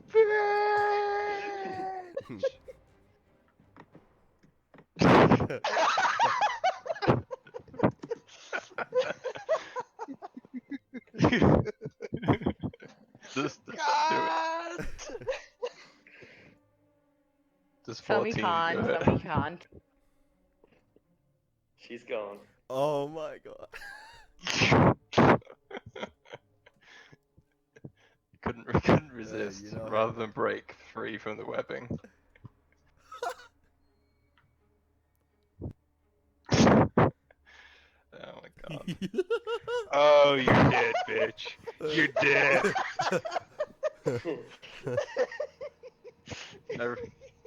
I really am as well because I'm in your range and I'm also restrained Yeah, because you're I didn't covered break in free of the webbing. You dead, bitch. Alright. She looks at the two spiders in front of her and raises both her eyebrows like, hi. And attacks the one straight in front of her.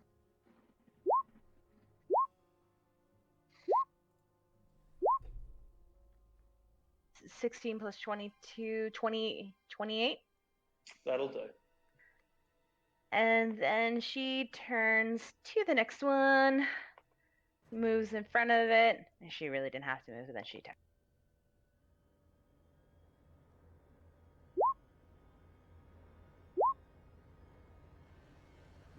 15 damage. Close.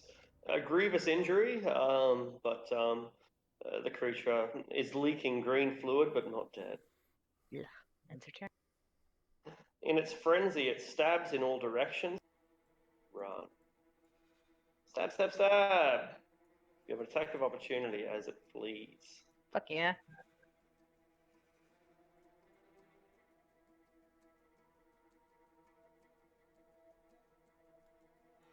And that will execute it.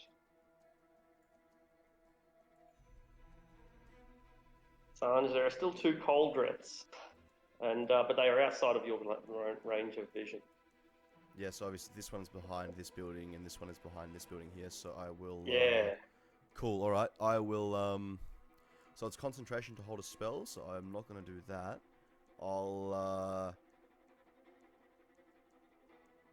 I will instead pull out the Master Apprentice wand and hold a Ray of Frost for if either of them decide to show themselves. Alright, you will get a shot on this as she runs past. It'll be a difficult shot, but you'll get one. Okay, sure. Alright. Lucius. I think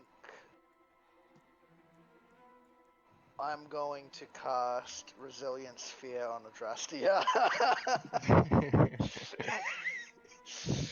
I'm just gonna step forward and be like, trust me, you don't want to resist this. Cast Resilience Sphere on Adrastia, then walk away and call my ravens back over to my belt. Odd. This Coldrith shoots her web at Keviak, not aware of how ineffective it's definitely going to be. Yeah, all right. Yep. She really didn't underestimate how. And then that's it. And then they He run like off the cuts map. it in half as it flies at him. Exactly. They then run deeper into the ruins of Elturel, and slowly make their way out towards the limits of the city, where they will take what corpses that they've managed to gather, what live bodies they've managed to gather, so they can take back to their nests, to their webs to feed upon later. Keviak. He's hasted. He's faster than them. You can hunt them down and execute them by all means, but you will have to leave the limit to do so.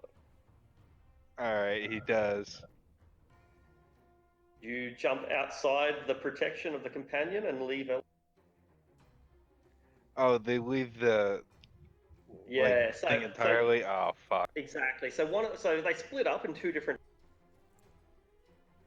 fast as they can.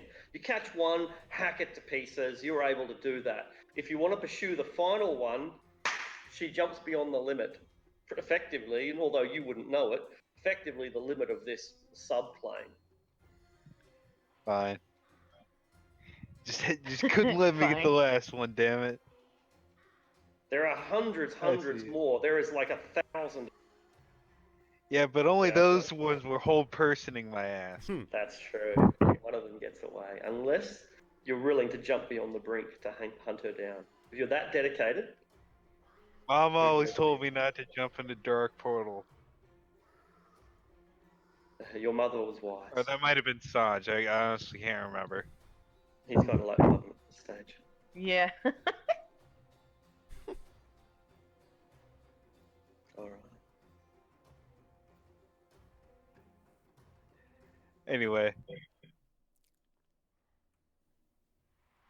Kiriak comes back, sees that Adrasti is in a bubble, and literally just sits and waits for it to wear off. Just like like the most patient you've ever seen him in his life. I just give Keviak The just second like... it does, just like his gauntleted fist punches her across the face.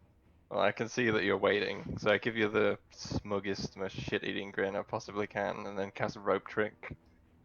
Climb up into the extra dimensional space, and then close the space. I'll keep waiting. Just like a dog that has a raccoon up a tree, he's just like, he's not leaving. Hey, Keviak, what you doing there, man? Waiting.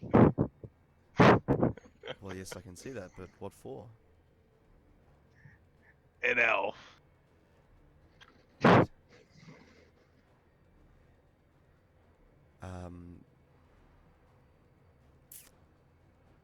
Okay, fair enough. I like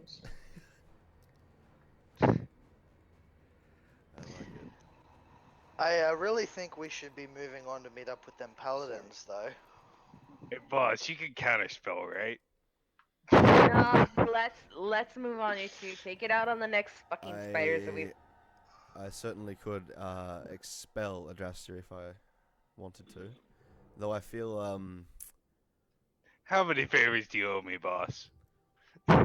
oh, I like to think it's always been a little quid pro quo. I'll give you 100 I love the gold. way how you say that. You're going to give me 100 gold pieces to dispel this little trick that Adrastia has pulled. Absolutely. I'm pretty sure And I'm some unaware holy of what's moonshine. happening out there. We have, I agree to it, but only because we have precious, well, time is a wasting. Lucius makes a point. Just don't kill her. One good punch. That's all she's got coming. I'm not a monster. I cast Dispel Magic. You really use a spell slot for that? I don't think I have a way of contacting Adrastia otherwise, and if I were her, I'd stay up there. So you take 4 points of damage, Adrastia, as you fall 15 feet. Yeah. Second she I like does, this. before she gets a chance to react, just bam, right across the face. Before she's even hit the ground, you axe her. Yeah, I like to think that I was up there getting comfy and pulling out some black wine, taking a drink, and then all of a sudden, like the next time I blink my eye, I've popped back into this realm, And as I'm falling down, Keviak punches me into the ground as I'm falling. That looked like it hurt. That's exactly how it goes. Give me an attack roll, just for shits and giggles. Like an unarmed attack. I think Taken by advantage. surprise? Technically, Surprise. technically that doesn't hit, so I'd say you have advantage on that. Yo, Ow. Fair wants her own gauntlet of punching, but she wants to call it the Helm of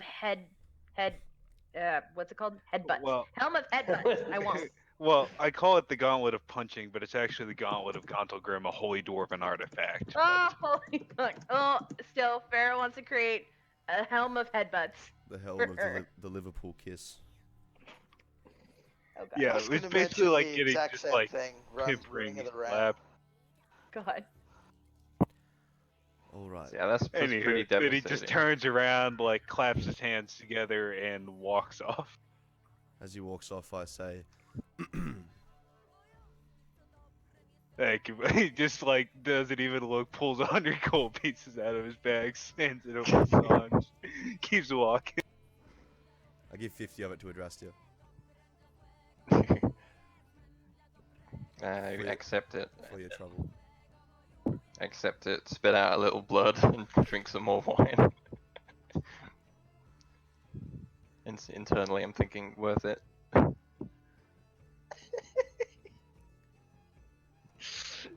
You mean I can get 50 gold every time he punches me? Does this mean I I can mean- headbutt Lucius as Pharaoh walks forward with the other two? No, you There's see, now an established Sanj- price for headbutting a teammate. Sanj hands out gold coins. I hand out disintegration, so I wouldn't suggest it. Ooh. Fun. Yeah. That's no fun. All right. Yeah, what was what's his name? The furry learned that lesson. Did you actually use disintegrate on him?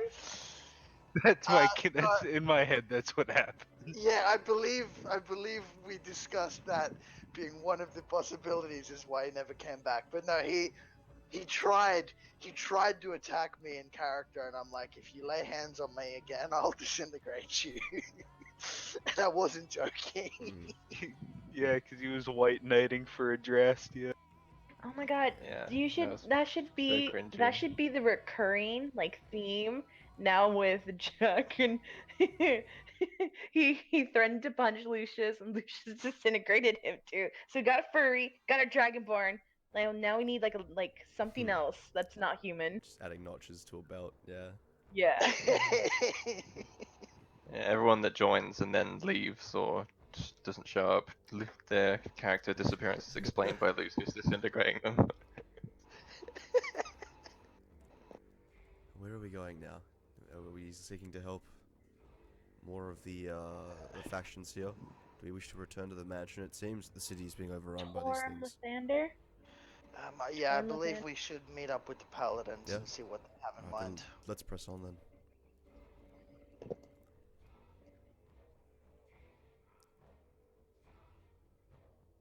All right.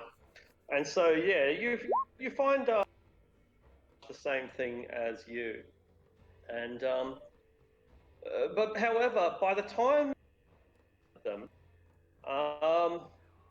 and this is their leader. By the time you've encountered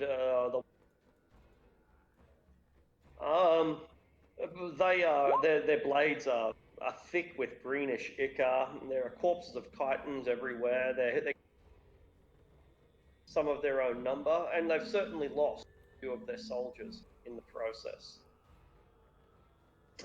Who are you? They ask, demanding for your name at sword point. Adventurers that were passing through Alterel. When all of this happened, you can refer to us as the Silver Cloaks. From Silvery Moon, are you then? Waterdeep. Same thing. Well, we appreciate your help. As you can see, this city is in chaos. Without our authority, it's likely to end up in hell. I think it's likely to end up there regardless. I think you're right, he looks around. There certainly is a hellscape. I can barely breathe in this toxic fume. I suppose it is pointless to ask, but you wouldn't happen to know what's actually happening here, would you? I don't know, but perhaps we could ask them. And he points over towards the flag bearers. The Flag what? bearers of Zariel, or Yeah, who are about 1,000 feet away. Just finishing off a group of Chitons of their own. We are about to go and find out their previous explanations that following the creed have not satisfied me yet. the flag bearers of Zariel, are they a group that has popped up during this incident, or was that what you would call like the paladins of Elturel previously? Is this a question to him or to me? Well, first of all, to you, in case it's something we have heard about when we were in the city, because we were there for about 4 or 5 days. Good point. No, first of all, no. So you know of the companions, who are the paladins, and the Hell Riders, who are everybody else. There is a third group called the priests, but the priests and the paladins are kind of synonymous, right? So you've got your Lathander worshippers, the paladins and priests, people with levels. Then you've got the Hell Riders, who are, for want of a better term, the NPCs. And then there's these guys who, apart from their reference to Zariel, you knew nothing. And from the tone this guy said that he was going to go and ask him, does it seem like perhaps he knows a bit more of the story about Zariel and what happened? Oh, I guess you could make an insight. Because it seems to me like he's directly suspecting them. An insight.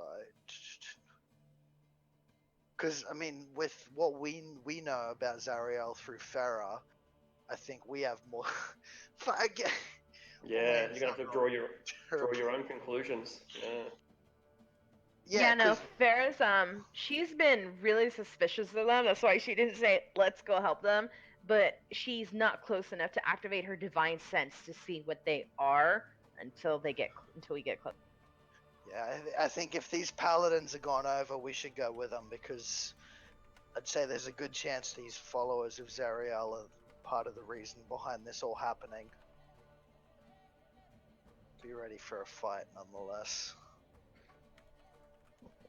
Alright, what do you want, man?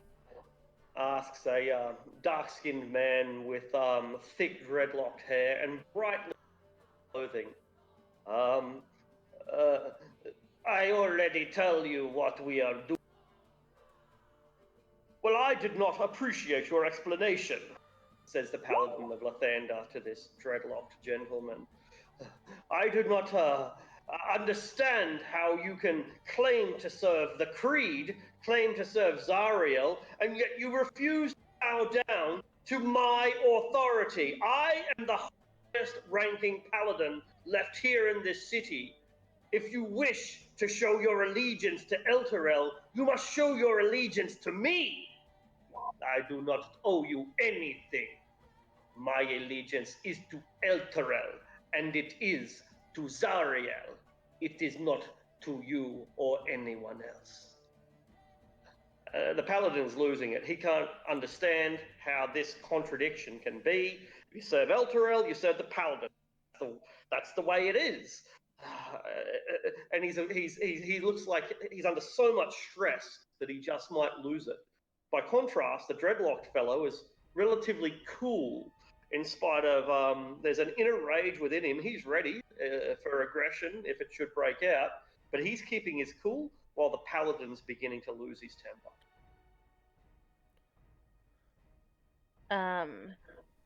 At that, Farah is going to put her hand on the paladin's shoulder and try to remind him, this should not be discussed now. There are people in danger. That should be your highest priority as a paladin, as a protector of the weak. Make a persuasion check with advantage.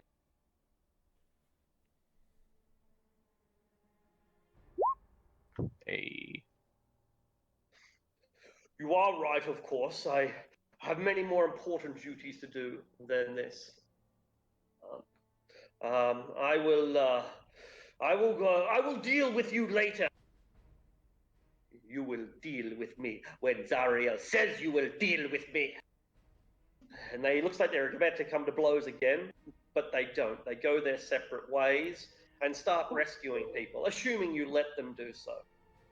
Well, before they'll do the Zariel one, walks away, Farah is going to blink and her eyes glow. And does she get anything from this Zariel? At this stage, no. He is not undead nor.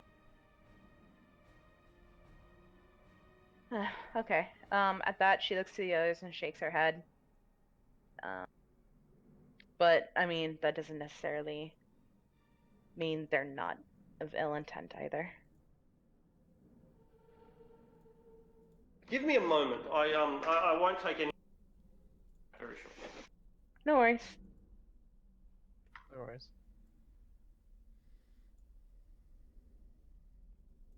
I want my helmet of headbutts.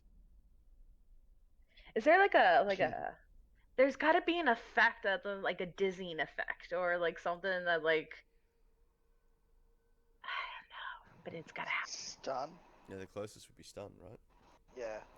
Yes, that should be the effect of Helm of Headbutt. It's done for one turn.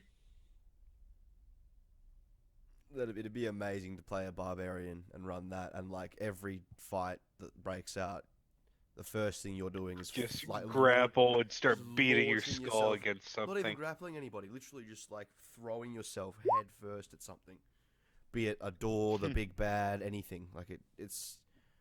Well, I was Human kind missile.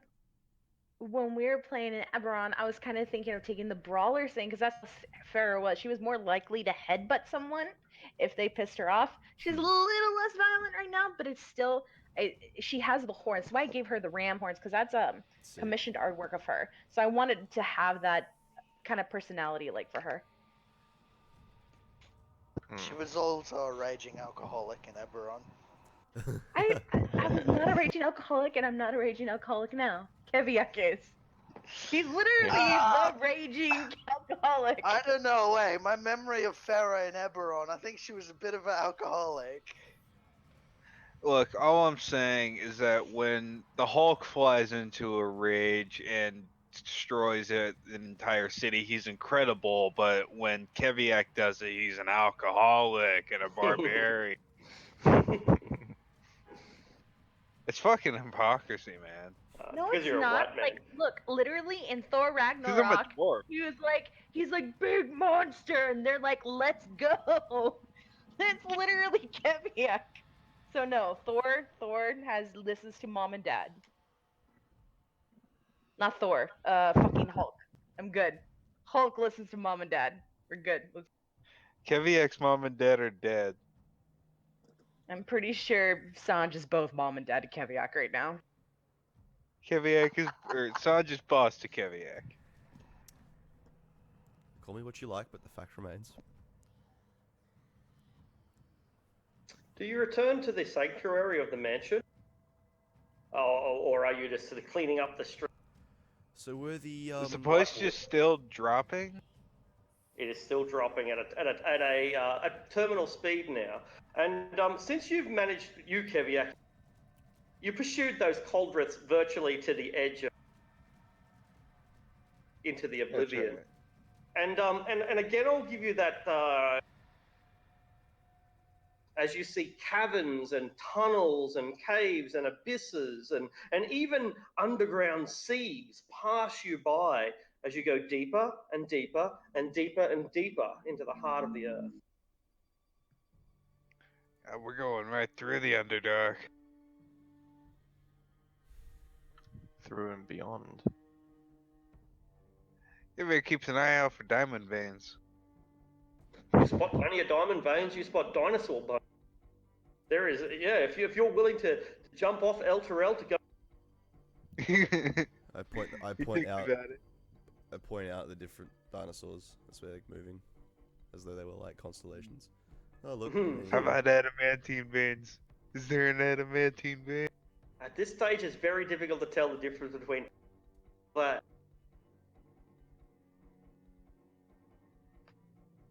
You might have to jump off to check it out. He's a dwarf. He knows. He could smell it. were the I think were the paladins of Zariel a group we were aware of when we first came to Elturel? Only, the short answer is no. Right. And you know of the legend of Zariel. The first time she turned up, she brought. The first time she turned up, they charged into hell together. The second time she turned up, she brought the companion.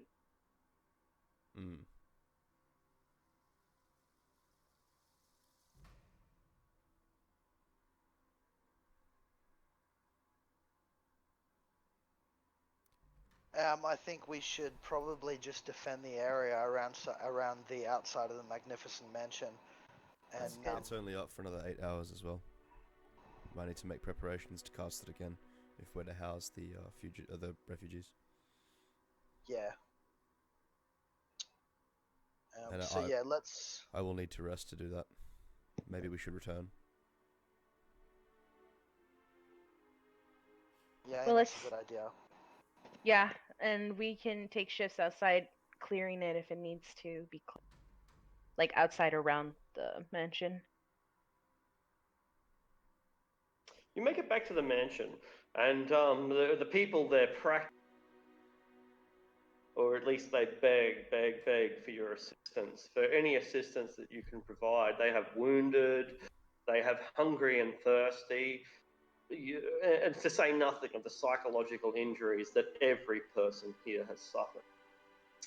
You make it back to the fortress. They plead with you to let them inside. What do you do?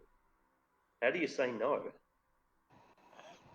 No. Yeah. We don't Only have space the for room. 200 people. It's full. But my wife, but my children. There's nothing that we can do about it. Full. Well, you're going in there. Can't I take your... Your wife can.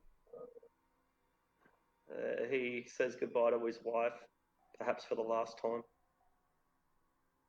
Lucius Chill. doesn't mind, No. You need to rest, Farah says, and she can have my spot.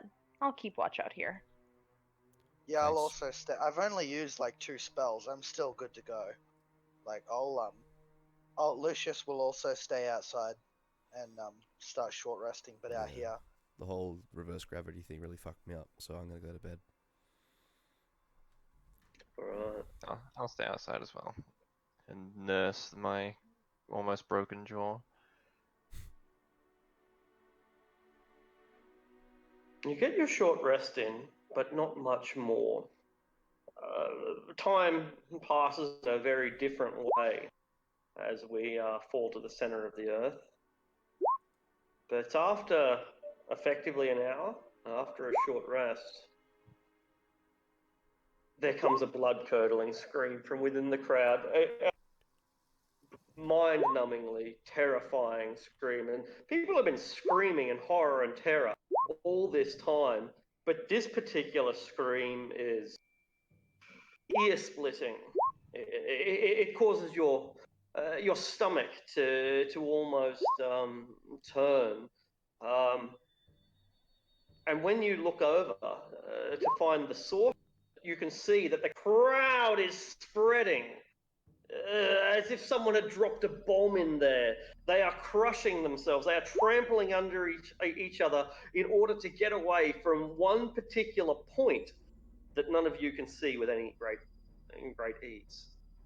I'll send my homunculus up above the crowd so I can see what it is. Farah's gonna fly with the homunculus as well.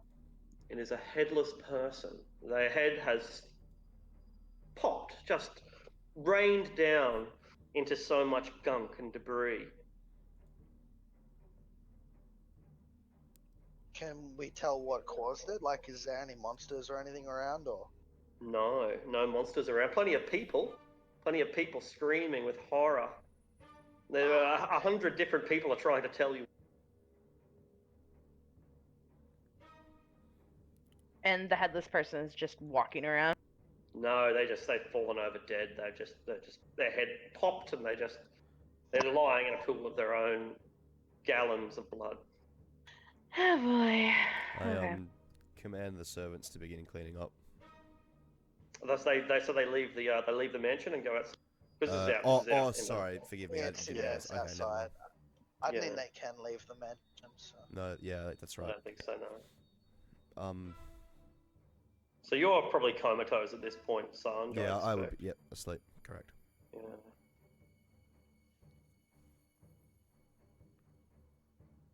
Yeah, all we can. Lucius is gonna try and get a vantage point above the crowd and just keep an eye out and try and work out what's going on. Observe Make a people, perception check. get the homunculus to fly around as well. People are running from things, and last time, when it was, if you imagine a circle, they came in from the edge and tried to converge, picking off the weak and then returning to the edge and retreating with their prey. That's not what's happening this time. This time it seems much more like spontaneous explosions. That's not a great analogy, but that's kind of okay, like sonic explosions perhaps. Bam! Someone's head explodes. Bam! Bam! Everyone's running away from something, but you can't see what. Maybe it's too small, maybe it's invisible, maybe you're just not observant enough. But people are running this direction to get away, running this direction to get away. Here someone's head pops, here someone's head pops, and people heart. As if you dropped a bomb in the center of them. Can Keviak try to see if anything physical at least is causing it? Your elven eyes, Keviak, have not failed you yet. Wait a minute. Oof. See what I said? See what I'm telling you? Keviak, Yeah, are you familiar barbarian with... is keen eye. Exactly. Are you familiar with the phrase brain dog? Ah, fuck. Yep. The barbarian's enemy. What are we going to do about it? He yells, "Brain dogs!" and runs to the magnificent manor door. Sanj, you are roused from your rest, Sanj, after only a short rest. Boss, we got brain dogs out here. Christ. Let's Oh. I need to stay in here. I won't be able to shelter these people if I can't stay. Right. I'll sort it out then. You're in charge, and I kind of like knock him on the helmet twice, dunk dunk, and then retreat back inside. Got me amulet. Got me amulet. Is it up to the four of us? Seems like Looks it. like it. You're not going to like this at all.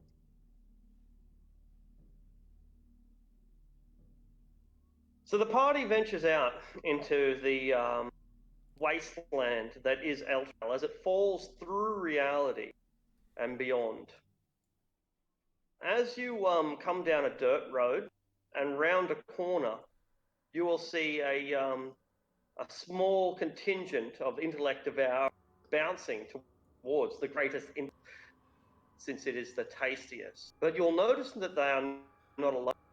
They are being hounded, perhaps. They are being controlled, manipulated by an illithid who hangs back, giving them telepathic commands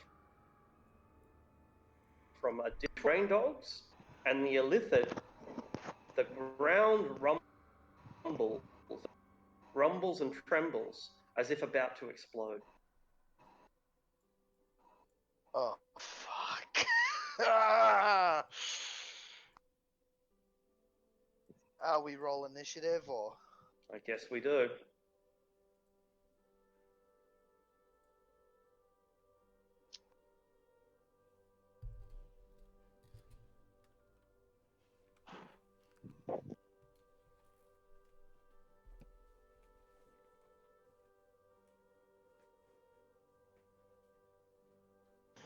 Oh, I need to roll my portents for the day. Good idea. I didn't Might roll them need for it. the previous fight because I was fairly confident, but I think I might need them this time. We used a lot of resources in a very insignificant battle. After that short rest, my resources are pretty much full. I've been conserving them because I figured that this wouldn't be a single battle and then rest kind of situation.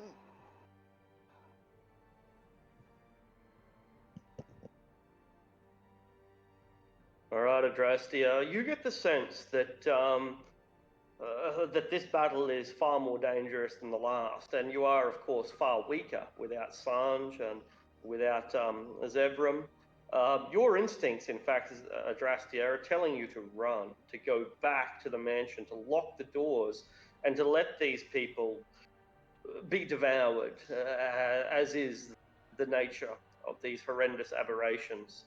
You know full well that these things have no concept of mercy. Indeed. And being the aberrations of my greater preferred enemy, I know just how dangerous illithids and intellect devourers can be. Absolutely. Put it this way, they are the number one. It's the mind flayers. Alright, so... Can I see the illithid from here, from where I am? Probably not, because there's a building in the way. Keviak would have sense. spotted it from from above, or something like. Yeah. Yeah. So you're aware of its presence, but you have no line of sight directly to it. He What calls about out these a squid intellect face. devourers? Squid face. What about these intellect devourers? Can I see those? As long as you can trace a line to them, you can. Brain dog.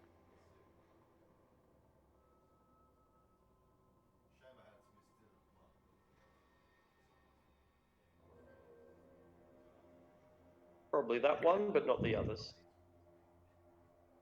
By the way, I'm totally gonna say Kaviak woke Sanj up. It was like, hey, we got like intellect devourers out here. Sanj was like, yeah, let me sleep. 5 more minutes.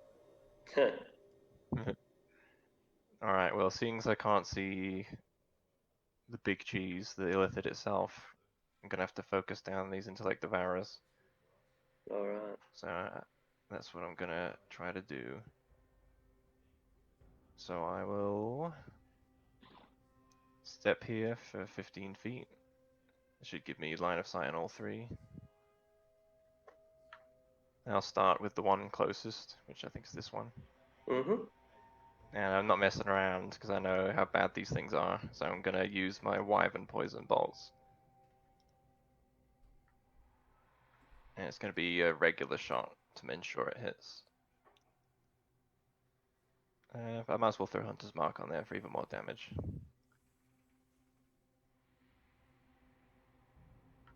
$24.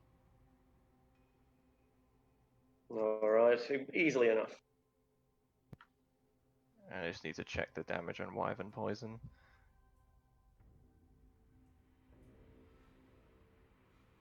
Because I can't remember. Wyvern poison, DC 15 con save, or 7 d6 damage, and half as much on a save. Alright, roll the damage and I'll work out whether it's a saving throw. They're not very durable. 25 if they fail. If they fail, 25. If they succeed, 12. 11. Combined Yeah, with 12. their initial damage, chance, and Yeah.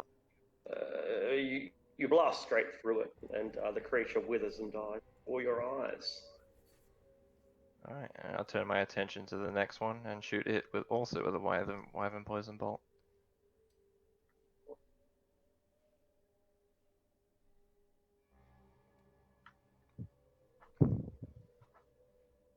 For lots. Same It's the result. same, yeah, literally the same. Excellent, and it is executed likewise. And my third shot at the final remaining intellect devourer. Can I get a hat trick? I think I can. 19 Oh, will also shit. fall out. Oh, letting That'll out a do it. sigh of relief here, because you two have protection from good and evil amulets, so they can't target you two.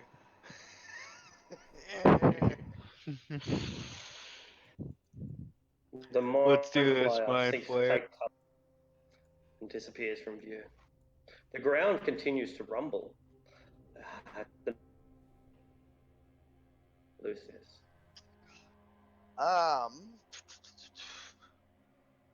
I'm going to cast Fly on myself. Because the place is stabilized, like it's going at the same speed now. Does Keviak seem to have trouble flying, or?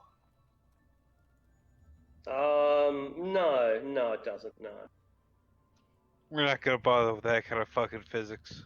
precisely. That's the truth of it. Yeah, I just figured I should ask, considering question. there were people that were flying up in the air because of the velocity earlier. So yeah, if he's not having problems, I'm gonna cast Fly on myself and start to go up a bit as well. How high do you go up? How high have I seen Keviak go up safely? 60 feet, I suppose, with ease. Yeah, I'll go to about 40, 50 feet. You can make a free perception check.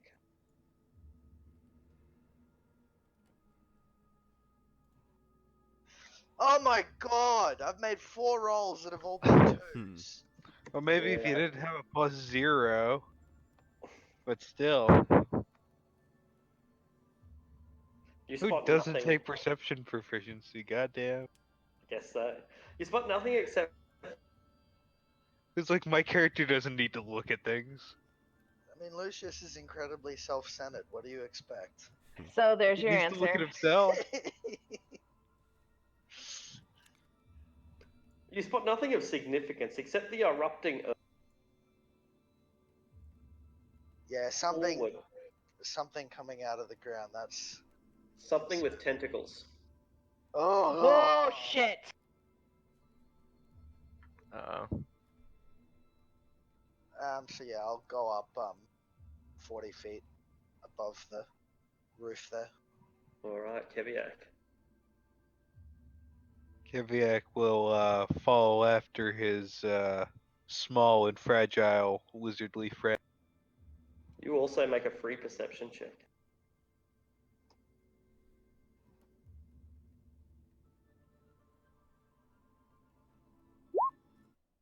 You'll spot that was not the last of the If I'm dead. Oh no! Oh no! Oh More brain shit! dogs! Yay! Oh, it's time. I'm starting to feel like 40 feet was not enough. No, it should be enough. I don't think they can fly. One could hope. I hope they can. I want to bat him out of the air. Keviak like raises his sword in a batting swing mode. But they ignore you, and instead they go for the ground.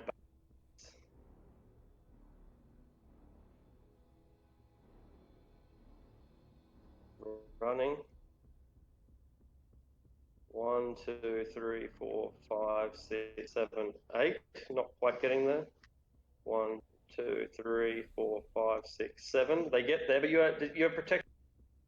Is that right? I do, yeah. All right. Text sentient. Can they sense can do that? I don't think they can. No, and I'm just checking out the particulars of it anyway. Okay, so I'll move them up and then I'll do their actions anyway. We'll do this the right way. 1, 2, 3, 4, 5, 6, 7, 8. 1, 2. So this one is out of range, but 2 of them are within a draft. And so they attempt to devour your intellect. Okay. Make an intelligence saving throw. Alright. DC 12. +5. I think I get +5. Yeah, +5 to that. And Yep. because it's an aberration, I have advantage on the saving throw. Good call. There we go. 21. Okay, and there's assumingly no damage on a save, I would say. save or take damage. Yep, no worries. Okay, so make a second power. DC 12, you're fine. The other one rushes forward and starts bounding around you. These ones, meanwhile, move up. Farah. Yeah, no, she's casting protection from evil and good on herself, and then she flies up 10 feet above the ground and still within 10 feet of Adrastia to protect. Oh, nice, I appreciate All it. right. The horror erupts. It looks like a giant, huge beyond reason, with tentacles as long as ropes. Oh my lord. Oh no! Rolls for initiative. I don't know what that is, What but the What hell is that? probably Oh, Hey, we're all boss! fucking Boss! dead. Boss! Oh. Oh no. 21 is the initiative to get, apparently. What the fuck is that? I've never seen anything like that. It's Like an- Cthulhu. It's Squidward. I don't know. He Illithid looks, on he steroids. looks like he could be a cousin of Sandra's. That's Cthulhu. He's here. Cthulhu enters the building. What? Oh fuck, we're not in Altorial anymore. We're in Rulea. My god. Adrastia, you are surrounded by brain dogs. I can feel them trying to zap my mind, and I'm like, Yeah. fuck, shit, god damn it. It's like a At least drill. at least you're not us up here rolling sanity save. Yeah. Alright, well, better start killing these things ASAP. I guess I'll go with the one, this one. I want to see if I can kill them as efficiently as possible, so use sharpshooting for these.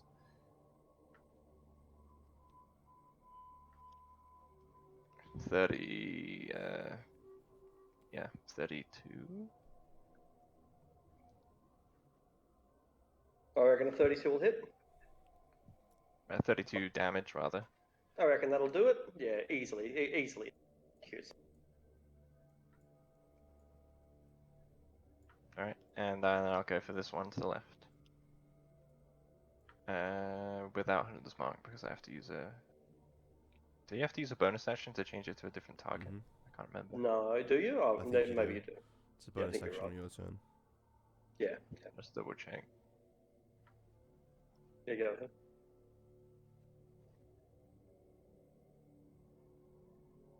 Yeah, it's a bonus action to move it, so I moved it to that guy, but this second shot will have to be without it. Alright. Oops. I pressed the same macro, but you know. A 14 is Ignore the enough to 6. hit. Yeah, ignore the 6, there's just 22 piercing. Which will kill it instantly, even though it keeps twitching. Alright, and then I'm just gonna... I feel my mind strengthened by being in the presence of Farah, so I'm not gonna try to retreat or move forward. I'm just gonna hold my ground. Alright, Keviak. Keviak knows that these things are bad news for people of intellect, barbarian intellect. So he's just gonna stand on his rooftop and throw shit. Oof. 15 hits though. It will. 6 piercing damage. Excellent. That's an insignificant amount, unfortunately. Yeah, but yeah, he's also gonna fly higher into the air.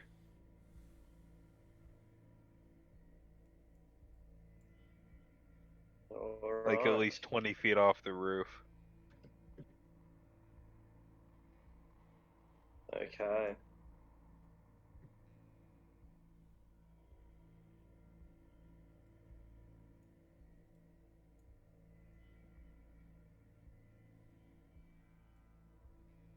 I'm back. Okay, so that was into the one beside Adrastia and Ferra? That's correct. Okay.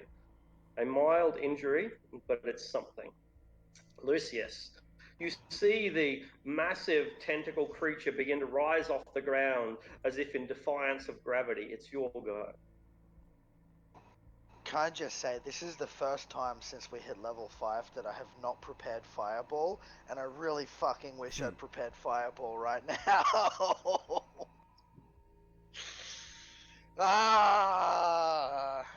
I've learnt my lesson. I'm never taking Fireball off my prepared spell list again. So which one did he hit with the javelin? This one? The one by Adrastia and Farah. Oh, the one up there. I will shoot it with a magic missile. The injured one? Yeah. Ooh. 9 points of damage. It's a grievous injury, but not enough rampage. And then I will also, like Keviak, fly up 20 feet above the roof. All right. The great entity, whatever it is, the Ulitharid, rises just as you do. It seems that it has chosen its target.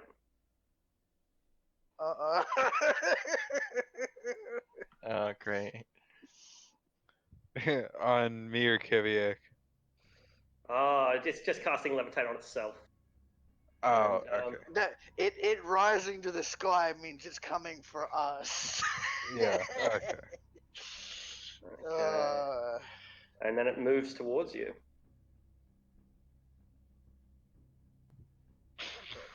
Lucius does not. Bring him, activate his motherfucker. Get closer to contingency. me. I didn't like that move to the northwest. Moving straight is fine, but don't edge to the northwest. Emboldened, the Mind Flayer emerges. Oh, fuck's sake, and there's one of them as well. But it's cautious. It doesn't yet come closer. It merely casts levitate on itself, and but it still stays below the building line, since that's safer. The remaining intellectual devourers pour in. None of them, I don't think, are going to be able to reach. Oh, yes, actually they can. Oh, what am I talking about? They got 10 feet reach, so two of them will be able to attack Adrastia, and the remaining one will go for Farah. So these are the two on Adrastia. Farah is floating 15 feet above the ground. Oh, okay, then all three on Adrastia. Yay. 1, 2, 3. Alright, Intelligence saves DC 12.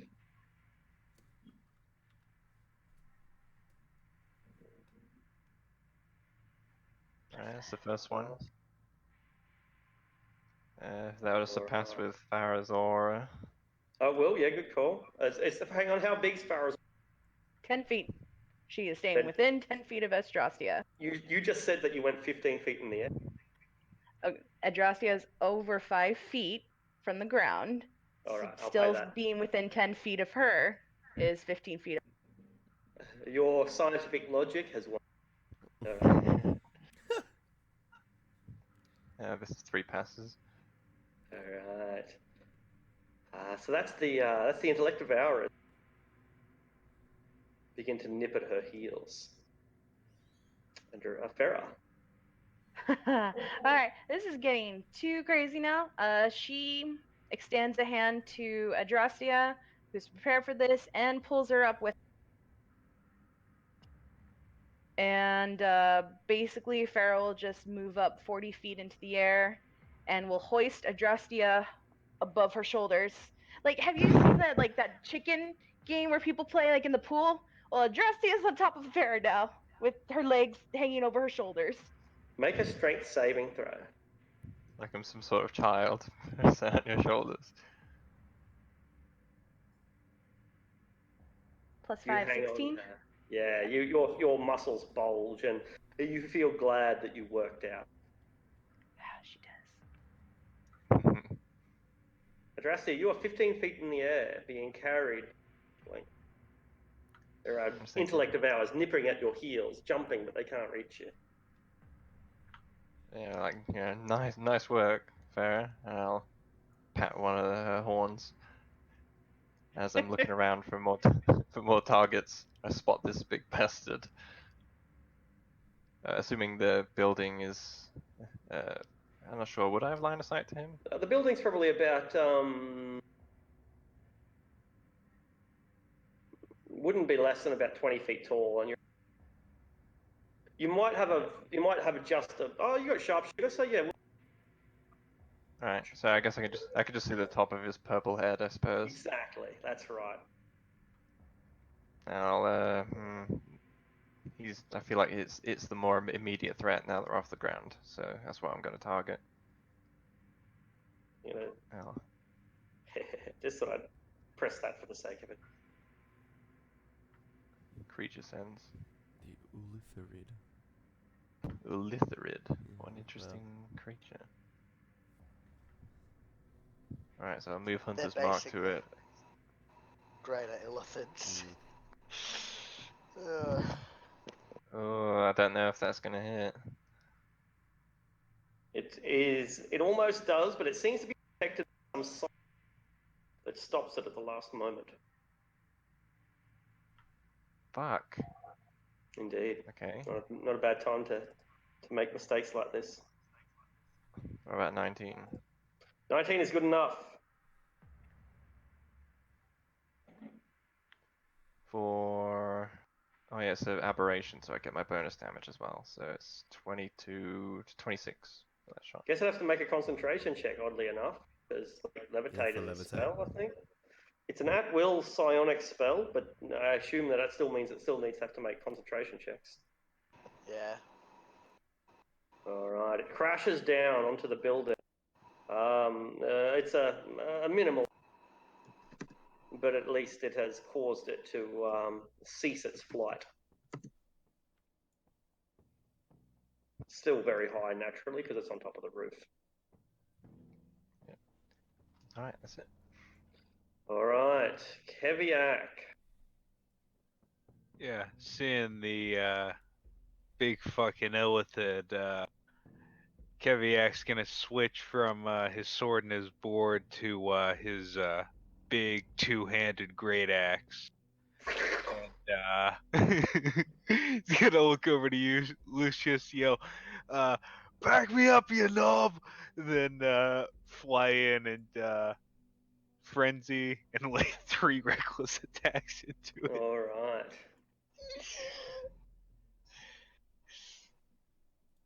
Going all out. Oh, he wants to know if he can drop this thing. As he flies in, he yells, "Bring it, Davy Jones!" Oh my god. 3 hits. So 23.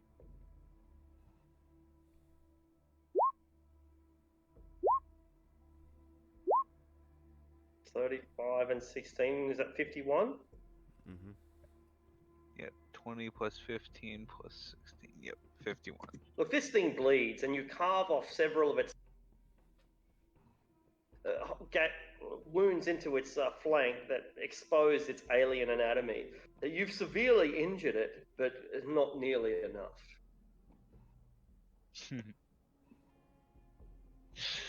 Oh my god. Lucius. I will. I'll fly in that direction 15 feet.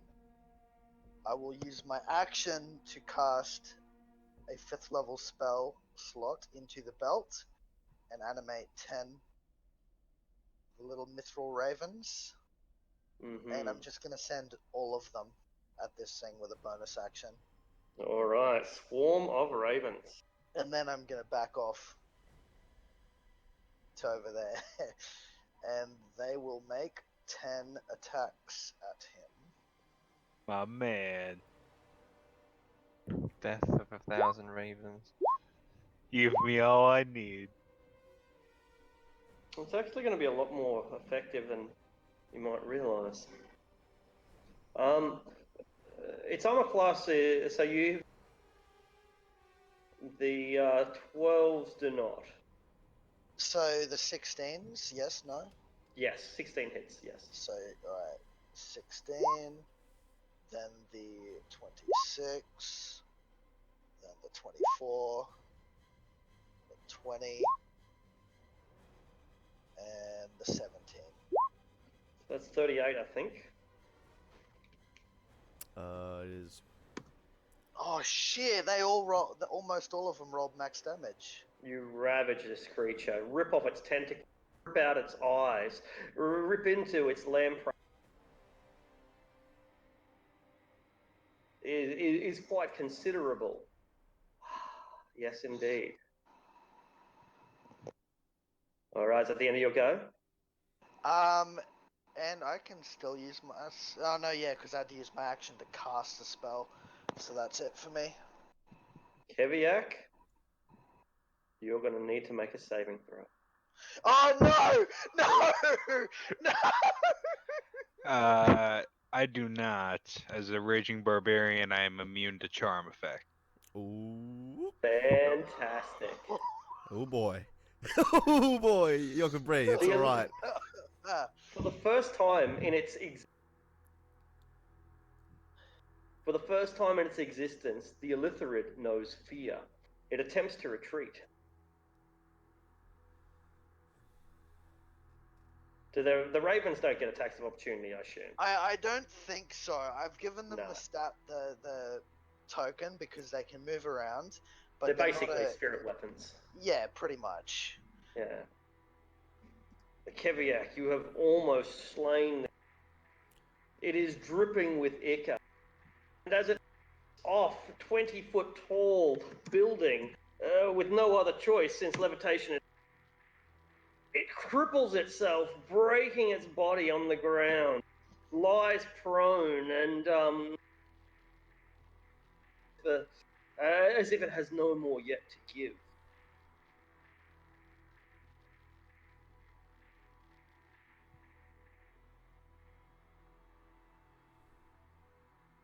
The Mind Flayer, however, will not let you escape so easily. And it uses its Mind Blast.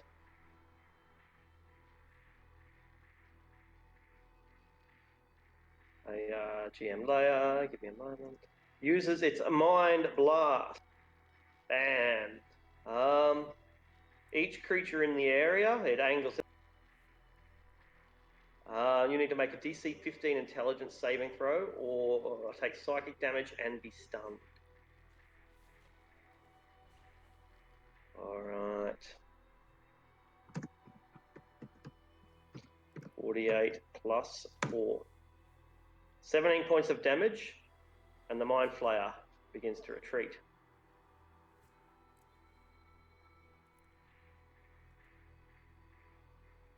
Alright. The Intellect Devourers leap and leap and leap, and they hold their action until they get something. Sarah.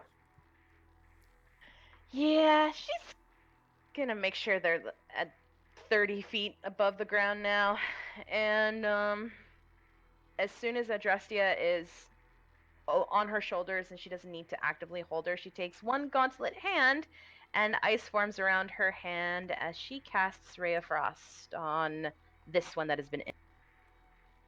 Excellent. If you hit, it should be the end.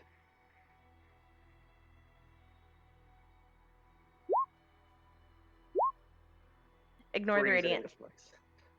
You ever drank a yeah, you know what this guy's going through. Ha ha. Zing. And yeah.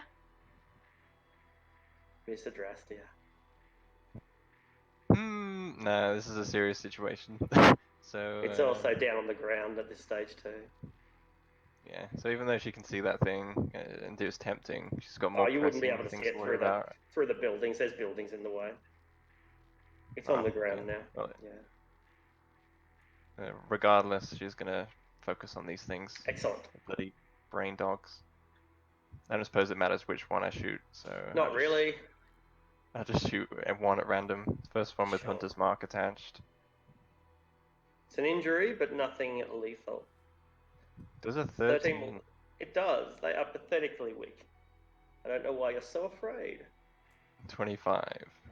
Execution. Ha. And another one. And another severe injury. Only 19. Keviak is dominated. I'm not charmed. I'm stunned. That's right, you're stunned. Of course you are. Alright.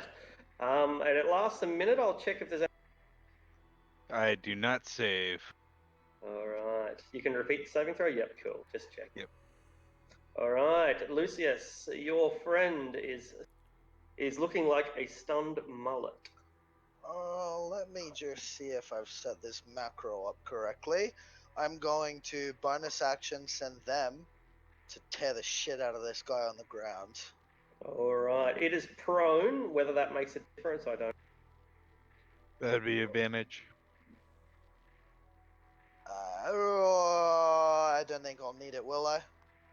Don't think so. 2, 3, 4, 5, 6. At least 7 of them will hit, I think.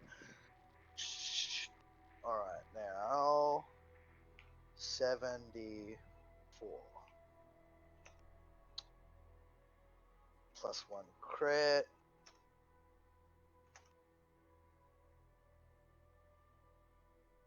That should be right. Negative 41 hit points. Schwartz plane shift. Just get shredded up by all these little mithril ravens. Take some of your ravens with it to its home plane, but drives pieces. And then I shall use my action to chill touch one of the intellect devourers down there. The one in the middle. Yeah, this one's hurt. 23. 23 is 21 enough. points. Kills it instantly.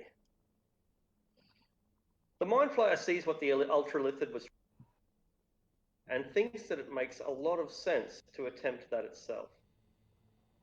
It's not going to stick around. It intends to, and thus it too plane shifts away.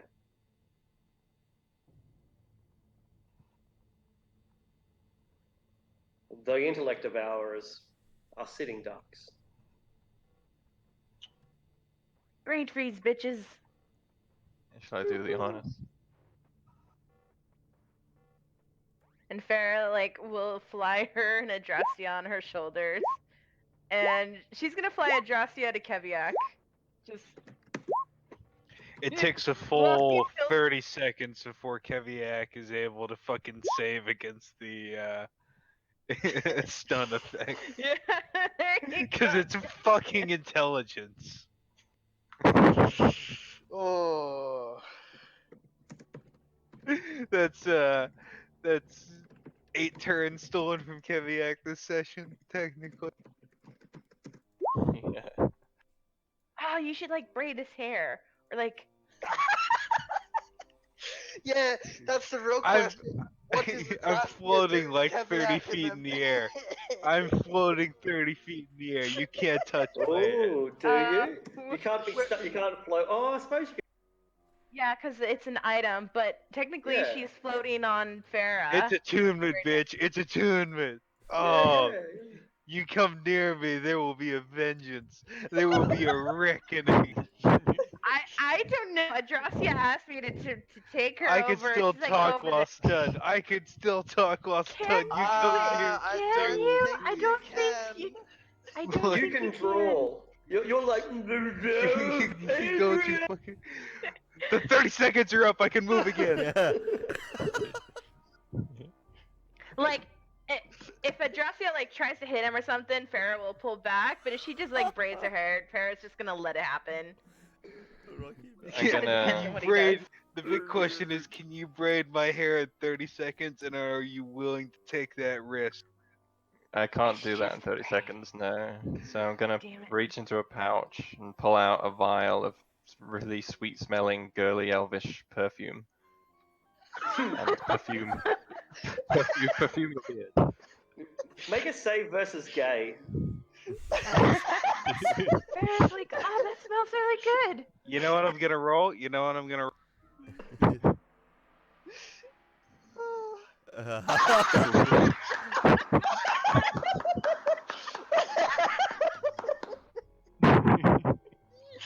Uh, Now, I'm not saying that you've turned, but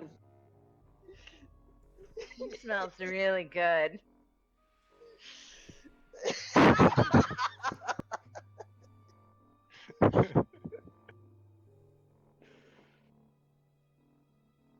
I'll regret this later. You will. I got Where- red in my ledger now, bitch. That's a grudgeon. That's a correction. Alright, I'm gonna grab up a couple of these intellect devourers and chuck them in the bag of holding because they might make valuable materials for later on. alright. You discover several other brain dogs. Say that again. We didn't hear you after brain dog. Thank you. You discover several more brain dogs. Turn to. Did you catch all of that? It seemed to be cut. Yeah, you cut in and out kind of infrequently at times, yeah. Yeah, I don't know why. My sensitivity, I'm pretty sure is 100%, but no, I don't even know why it's cutting out. Now I'm watching. I don't even know why it's cutting It out. doesn't really matter. We're managing as best we can, yeah. But it's not a connection issue. It's a Discord issue. It's not pick. It's. I don't fucking know. I don't know. Anyway, alright. exactly. Thank you. So, you encounter several more intellect on your return to the mansion. You encounter mind flayers. Those mind flayers retreat from you for reasons that you. But it's because they were psychically connected to the old. They saw everything the Ultralithid saw, and they are terrified of you. So they know not to fuck with this group of people. Precisely. And so they keep attempting to infiltrate Elturel, but they don't attempt to harass you specifically. It's both good news and terrible news because it means there's a lot of mind flayers in Elturel.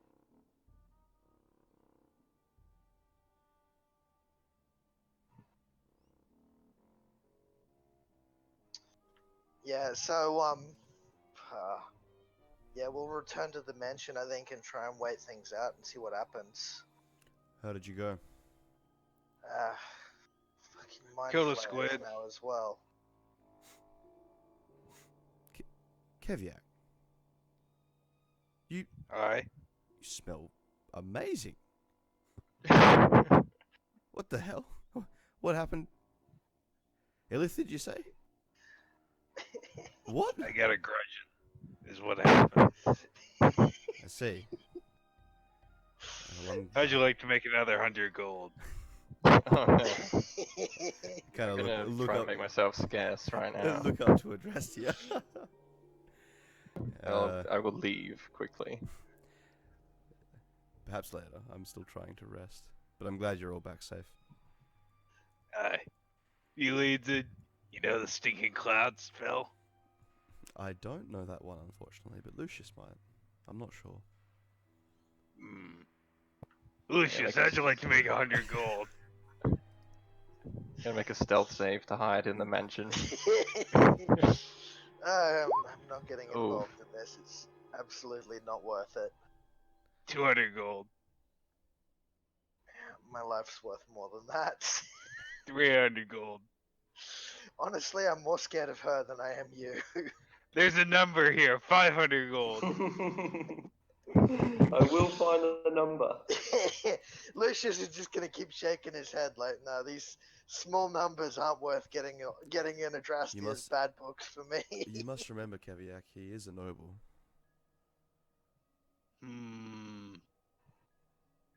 He digs around his bag and he digs around in his bag holding and produces a He's really monocle choked up like about the this. size of a car wheel that he What? took from a behold. And it's like nobles like monocles, right? No. I don't want to get involved in your little grudge with Adrastia. It's absolutely not worth it. So, how do you suppose the... You're not with me, you're against me. Lucius is just gonna raise his eyebrow at that. Like, really? Oh, shush.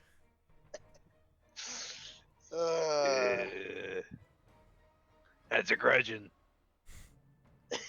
That's 2 grudges now. He's gonna be the begrudging, the begrudging dwarf. The That smelled begrudgingest really good. dwarf that ever there was. Got him fucking drunk. You don't say. Shut up. It helps me get into character. No, it's okay. I'm coming off of my hangover, so I'm feeling good right now. Well, what's our next move then? You descend deeper into the glass elevator to the center of the world. You've passed the upper reaches of the Underdark by far. Indeed, you've passed the deeper reaches of the Underdark now. And you keep going further. You bypass the caverns, the bedrock, and you enter into the mantle. You reach the point at the center of the earth where everything turns to molten rock. There is nothing but glowing orange heat all around you. And the heat becomes quite intense, starting new spot fires. This terrible event lasts for several hours. The intensity of the heat growing ever stronger until suddenly you're no longer underneath the earth at all. You find yourself suspended in some strange netherworld. You see stars and worlds and planets. You see comets and asteroids. You see galaxies and constellations all spreading out in 1,001 directions, and still you fall. There are colourful pools that appear on the horizon, some far, some close. The arcane-minded among you will recognise them as a kind of portal, a naturally occurring portal called a colour pool, which is only found in the astral sea.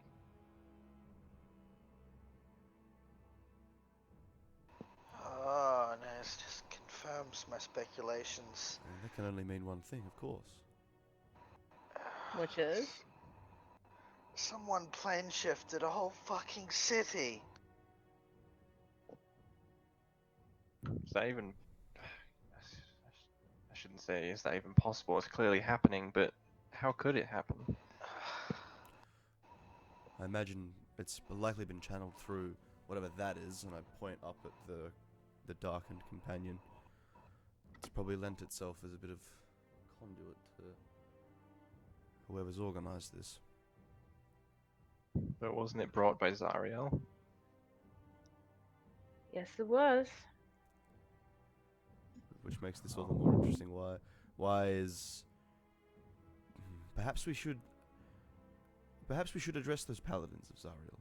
They might know something that we don't. If her bringing the companion here is the fact, and my assumption is correct, and that this companion has charged the plane shift, then perhaps they're our best lead as to what's actually happened. There's not much else to do besides stargaze, so we may as well do that.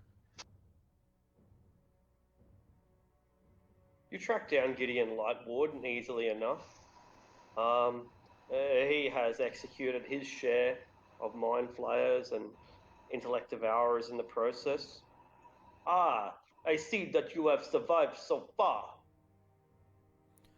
Yes, and I commend your efforts. Gideon, was it? Aye, Gideon Lightward. Gideon. Have you signed the Creed Resolute? Are you bound to Elturel? No. My group's motives are their own. That is unfortunate. I think Elturel could really use you in the upcoming struggles. I meant to ask you actually, Gideon. I note that you are dedicated to Zariel. And the legend that as I know it, is that the Zariel has, how can I put this? Zariel returned or brought the companion here. Now, my colleague and I, we have surmised that perhaps this thing, and I point a gesture up at the companion, has helped act as a sort of catalyst for getting the city, this far. And I was wondering if perhaps you knew something about that. Yeah. It is not something that you need to worry about. All that you need to do is to trust in Zariel. But if you really want to be useful, then you can swear an oath to me and to protect the city in the name of my patron. In the name of who, sorry? My patron. Oh, my patron, sorry. You know, Gideon, I mentioned that my group's motives were our own. And truth be told, we came here for information regarding the disappearance of my parents. So, I suppose now, I beg you, please, if you know anything about what's happening here, that would be of help to me and mine, I encourage you to share it. I am willing to give you the information that you want, but first I want to know that you are on our side, and you are not on the enemy side. You must swear allegiance to protect Elturel, to protect Zariel, if you want my help. Otherwise, you can run off with the other fools and go and hide beneath whatever shelter you can find.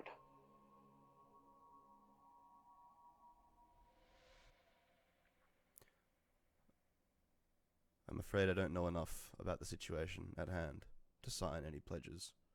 So, if I'm unable to get the information, so be it. I thank you. As you're going, he does offer one thing. The Creed Resolute is what will save Elturel. All who have signed it are bound to protect it. I encourage you to sign it as well, lest we view you as the enemy. Okay.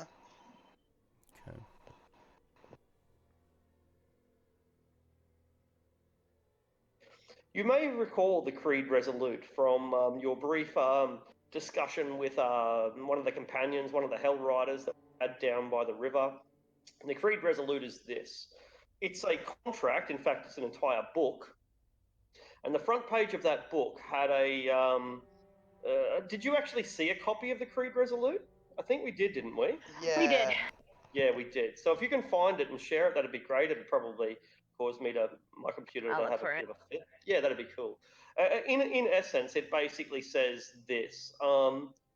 Whoever puts their name down in this book is obliged to protect Elturel even unto death and beyond.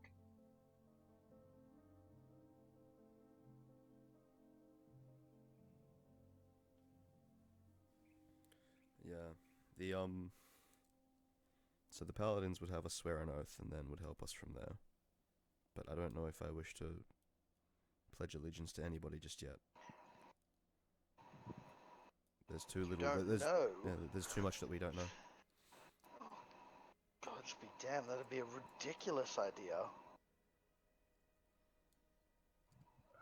We can help them out if we get the opportunity, but we have our own tasks we're responsible for. I did Not try. willing to Yeah, I Pledge my life for the city. tried to appeal to him on that front as well, but he seemed, well, a bit more strong of mind than the average human I've encountered. Look, if what Farah's told us is true, then these followers of Zariel are likely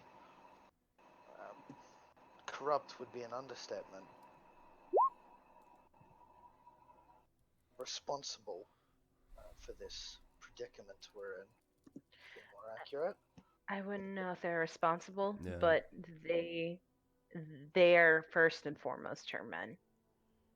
If they don't already know she's tainted, then Then that means that anybody... Yeah, surely anybody that's put their name in that book is also in the same boat. Which is why Farah felt sick in the first place. So remember when Yeah. she was like she looked sick, that this was why. Because this is horrible. Yeah, so it does mention soul. So the question is whether or not the that's paladins right, are aware of the fact that it's... Are they being fooled? Or are they willingly dedicated to this new form that Zariel has? Most of them are likely being deceived, I'd say. That is a shame.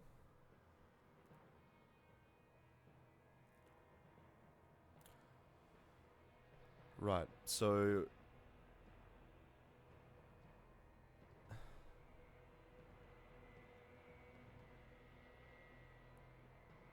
I'm at a loss. I don't really know what to do. I'm not quite sure where we are. If not, at least the Astral Sea. We're not even on the material plane anymore. Is the city still moving at all? That's a really good question, and the answer is yes. But if you can imagine what it's like to be in a shuttle in space, you're kind of not moving, but you are. Like, it's obvious that you are. Stars slowly pass on by very slowly, but you don't feel the movement anymore. In effect, you're in stasis, but you're not. Yeah. Is the battle happening over the city still, or is it kind of calmed down? It's pretty much calmed down. Either the Kytines and the Illithids and whatever other horrors were out there, Gricks and Grells and who knows what else. Either they were defeated, or we've already been infiltrated. Can I,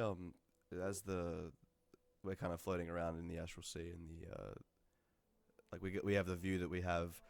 I'm gonna pull out that, the pre-roll that I got in the coffee shop over in, can't remember where it was. It was like that... Little Calamshan? Yeah, Little Calamshan or whatever it was, yeah. I'll, light that. Pass it around. No better time for it. I've never done this before.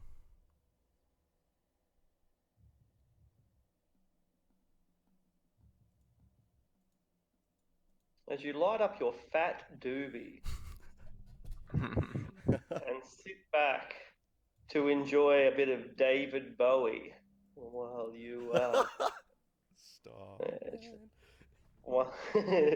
while you travel through the stars. Sans, you can roll a D1000. A D1000. Okay. I think we should probably see if this we sounds can... familiar more. No. This is on a scale of 1 to 10 how high you get.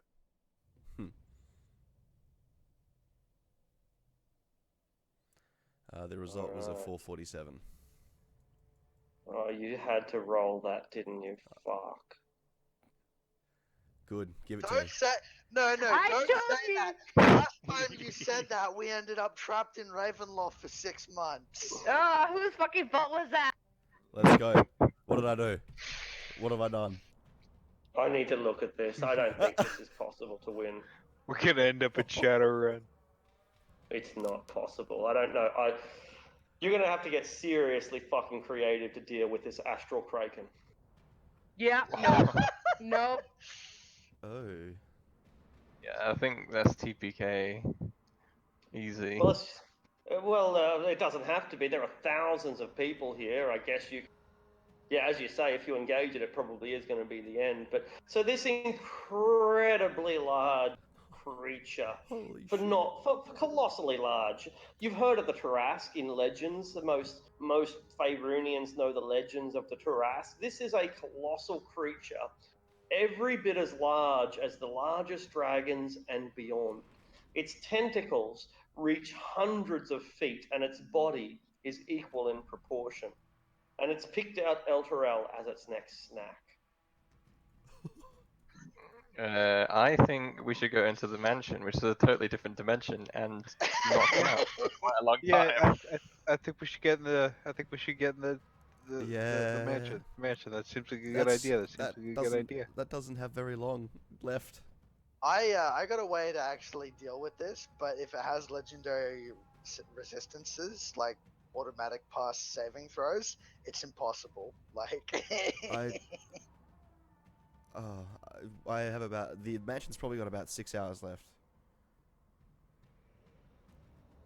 The astral kraken drifts in towards it. It covers. It will take several miles to get here, but we obviously have no vessel. It's inevitable that it will reach us and do whatever it chooses to do. Do we take any preparations at all, or do we just hide? Oh god. Try your thing, I guess, Lucius, and if not, then I guess we have. I'll snap a a telepathic bond for us all as well. Right. this is I gotta put. I'm putting it like this. Like, if this doesn't work, Lucius is probably just gonna fucking abandon you all and get the fuck out of here. Like, we've got two options here. Look, I can try this, but if it has legendary resistances, Lucius is gonna be like, nope. Yeah, if it fails, we're also gonna be nope too.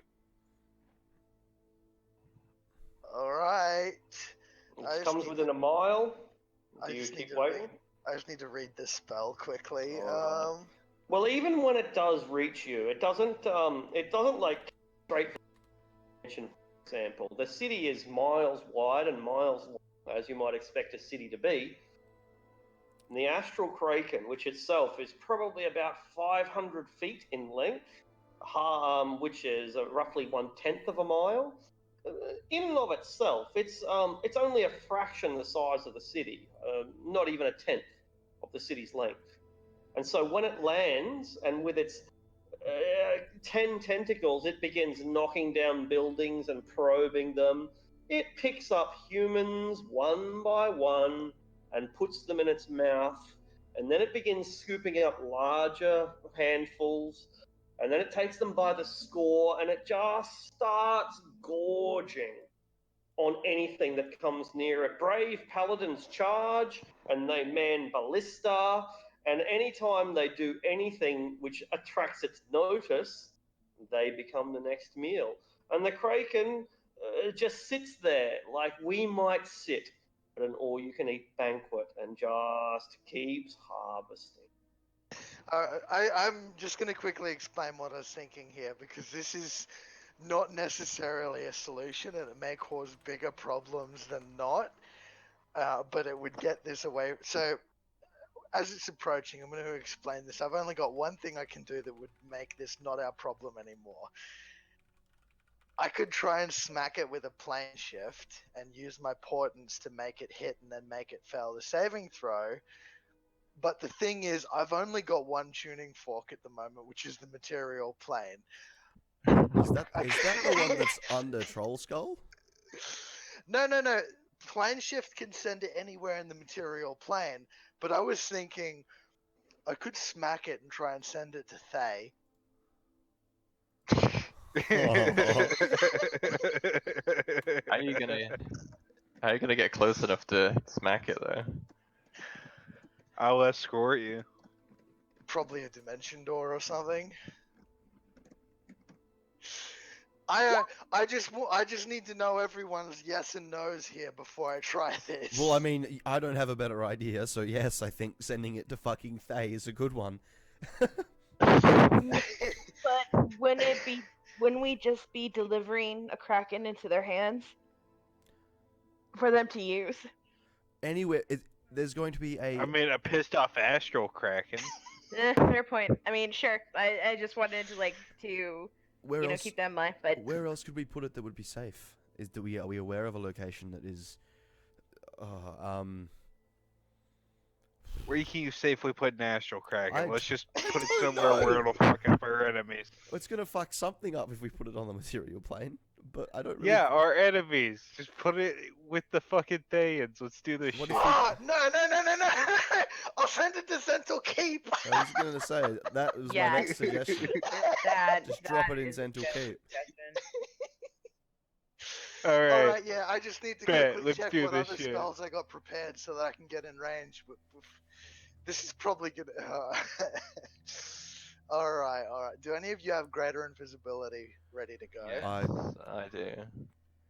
Alright, you- pop, if you can put greater invisibility on me, I'll send dimension door and then smack it with a plane shift. Does plane... You know what I'm gonna do here? Look, I'm not going anywhere near this.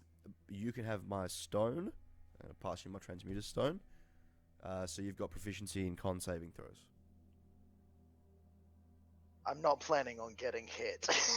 Look, just take it. You don't have... If you don't want to take it, I'll have it back. But Yeah, okay, I'll take it. okay. Alright, can anyone cast Bless or anything that'll increase my attack rolls? yeah, very well.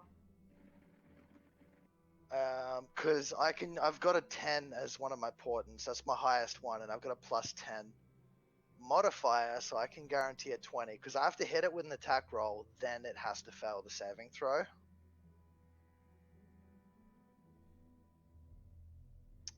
I gotcha. And yeah, so yeah, I'll take the Bless, the greater invisibility, and the stone, then dimension door to this thing and smack it with a plane shift and try and send it to Zental Keep.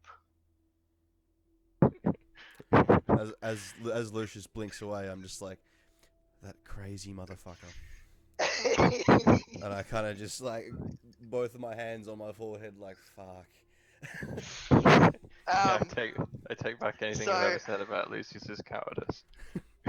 I've got two portents, Arctic, a 10 and a 5. I'm gonna use the 10 on the attack roll for the plane shift to make it a 20, plus the D4 from Bless, and then I'm gonna try and use the 5 on the saving throw for plane shift, which is a charisma save, How close do you have to be to use the spell? to use. It's touch. Like I need to get invisibility and then dimension door into 5 feet of it. Right. So you'll cast Dimension Door, then naturally have to wait around, and then it's your go. Is that correct? Yeah, but I'll be under the effects of greater invisibility, and I'll probably... Let's see, what other non-concentration do I have that I can cast here? And mirror image as well. Excellent. Greater Oh my invisibility God. and mirror image. Oh yeah, the old true sight. Of course it has true sight. Hey, we did everything we could. It's attacking in all directions, so it only chooses to grab you tentacle.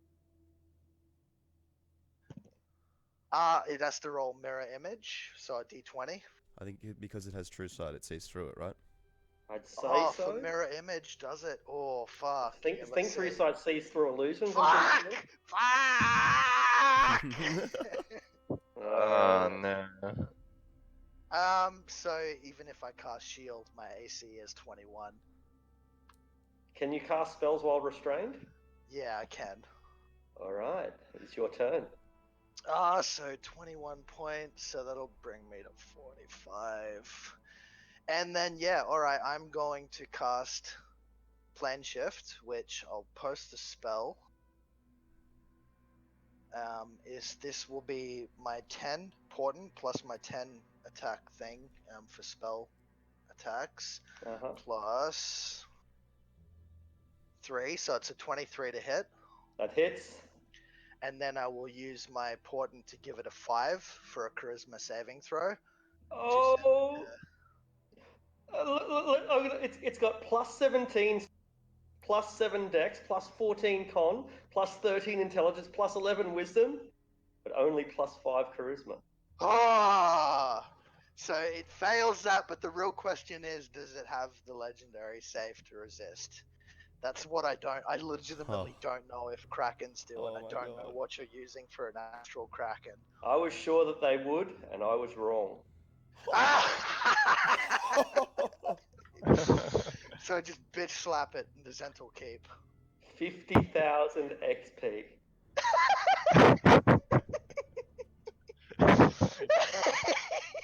I cannot believe that worked. Then I'm going to immediately run back to the mansion, start resting, so I can prepare scrying and scry Zental Keep in the next 8 hours. How do you spell Zental Keep? He like runs past me into the mansion, and I like jaw drop like down, kind of like he did it. He did it. Lucius just defeated an astral kraken with one. I look hit. around to see if Lucius is around. Okay. Technically, he didn't defeat it, but he did great. How do you spell Zental Keep, or just Zental, Zhentil? Correct. That was glorious. That's something for the fucking Zentarum to deal with now.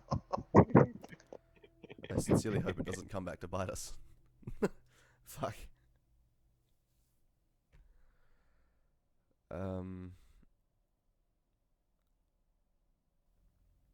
Yeah, I know. It's. Yeah, I'm just gobsmacked. I'm just gonna go back to my rest. We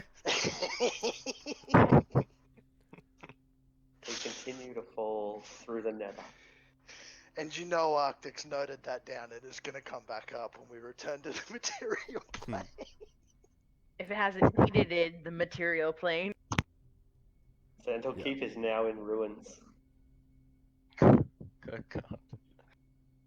This kind of makes up for the fact that we won't be back to the material plane for a while. Hey, I like the fact that we've just like essentially increased our efficiency by about 100-fold. Yeah. In doing this. When he's on his way back to the tavern, Lucius is gonna cast Fly on himself and make it like a really triumphant return, really boastingly in front of all the paladins, like dust his shoulders off and kind of smugly hover back over to the mansion before going inside. Christ. Like, fuck yeah, you all saw that. You all saw that, right? You saw that, right? Saw what?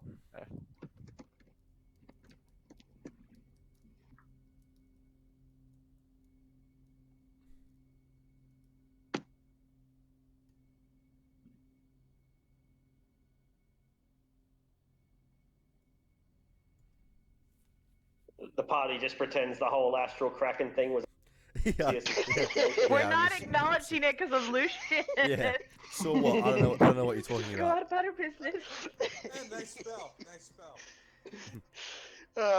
Yeah, they all know that the second they acknowledge it, it's going to be Lucius every 20 minutes. Oh, hey guys, remember that time I fought an astral kraken? I took it out all by myself. Sam just kind of just like looking at his fingernails, like, yeah, I could have done that, you know. I know he had it in the bag, but I could have if I wanted to. Yeah, it's all good. Your selfless I act. probably could have thrown it to Zental Keep if I wanted to. Probably. Your selfless act has balanced your alignment to lawful neutral. Oh. Oh, hey, fuck yeah. I wonder how many sessions that's going to hold out for. Next session.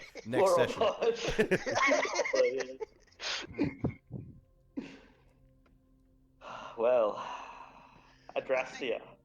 Yeah. I think I can make this work. I'll do one selfless act like every 10 evil acts, and it should be fine, as long as it's like a big selfless act. Pretty much. That's how it works, right? It worked, so I Worked forgot for to Darth mention. Vader. It worked, so I forgot to mention that immediately after smacking it with the plan shift, Lucius probably starts screaming his trigger word for the contingency. Yeah. Banana! Banana! Banana! That's it. Drastia, D1000, please. See if we can get another 447. Let's do it, boys. Woo! Here we go. Let's do it again. Alright. 2 astral krakens. I feel the same. Astral dragon. What? You pass on by, or rather you're approaching, and will inevitably pass, a world, an entire world. It must be 10,000 miles in diameter. It looks blue, mostly blue, with mountain ranges and seas, great plains of ice, only a thin band of greenery and plains and fertile plains around the equatorial belt of the world. With no way of visiting it, I imagine all you can do is imagine what might lie down there on that cold, mountainous planet. Probably a bunch of The people sitting Jotunheim. around playing D&D. Yeah. You know, or Neo, you were really, really. It sounds like you're quite far from your mic, Neo. I'm on my AirPods right now. That'll do it. That's why. Okay. I'll boost you. Yeah, me too. I'll boost you as well. Fascinating. I never thought I'd see anything like it. Yeah, I have to agree. Yeah, but I mean, did you see what I did to that crap Shut up. yesterday? We know. We were all there. We all saw it. You know, we all saw it. You know, Stop I it. was drinking. I don't think I saw anything.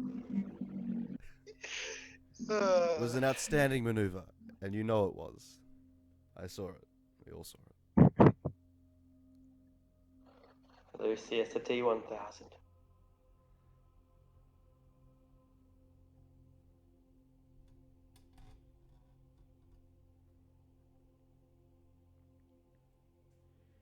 I swear to God, if you go to Ravenloft again, If the astral kraken was a 447, I would dread to think what a natural one is. There's a vessel out there. We fall for several more hours, maybe another 8 hours. You would get your long rest in if necessary. You're able to Awesome. refresh the spell as required. Yeah, And you I see will do that. you see a tremendously large ship, a frigate, as big as any ship that you've seen, save for the black ship itself, as big as any ship you've seen plying the Sword Coast, drifting through the ether, caught on the astral winds. It's a considerable distance. They're coming to investigate us. There's little we can do to stop them.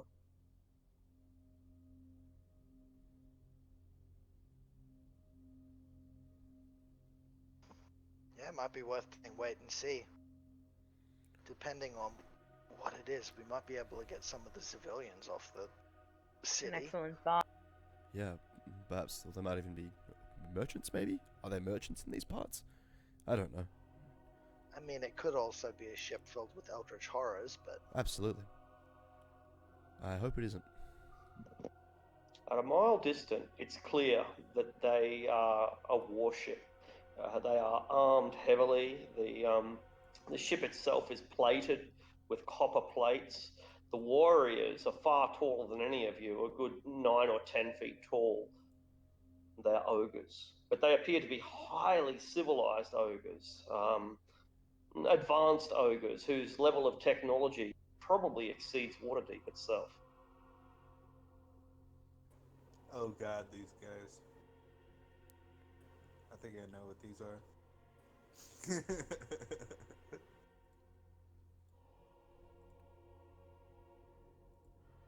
What? Oh, fuck. What are they? I wouldn't know it, but are they British? Maybe. Are they the Are they the hippo people? It's hippo people. At 1,000 feet, you can see that they are ogres. They don't close in on you, though. Paladins are manning weapons and making some sort of warning shots to keep them at bay, and they seem to be working. This frigate is intensely interested in your floating rock, but they're not daring enough to land. Anyone communicate at 1,000-foot distance? Anyone want to? Anyone want to fly up there into the ether to greet them? Lucius considers it, but he doesn't want to lose the city, and who knows what happens when he steps outside the perimeter. I think it might be worth reacting to what these fellows do. If they mean us ill, we'll greet them with the same. Hopefully there's nothing of interest to them here. Place is in ruins. They seem to be trying to establish some sort of contact, but the Paladins have no interest in letting this alien vessel land. Anytime they approach, they begin firing and refiring and refiring, careful not to waste too much ammunition, but absolutely determined to not let them get a foothold, and thus they are unable to.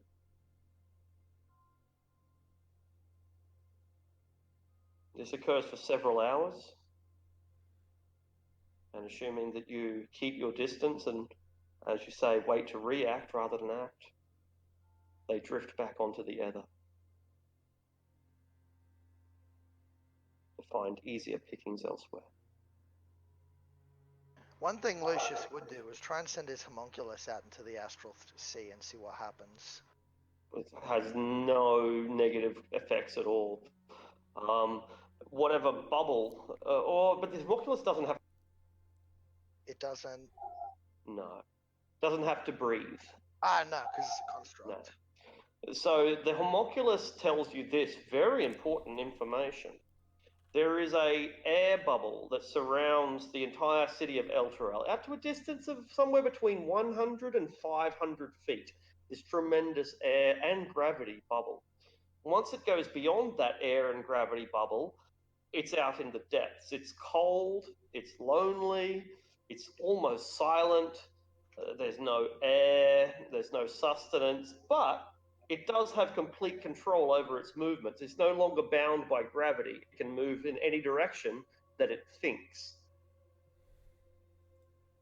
Yeah, Lucius is really curious, but he doesn't want to abandon the city. So for now, he'd just get the homunculus to have a peek at this vessel a little bit closer, mainly so he can see some of the occupants, so he can try and establish communications with sending and stuff later on, once we've got our hell situation dealt with. Yeah, they are they're ogres, but they're highly advanced ogres. Not you've heard of legendary high ogres? Appear to be them. High ogres are traditionally very beautiful, very wise, very stoic, also very cold and frankly quite evil.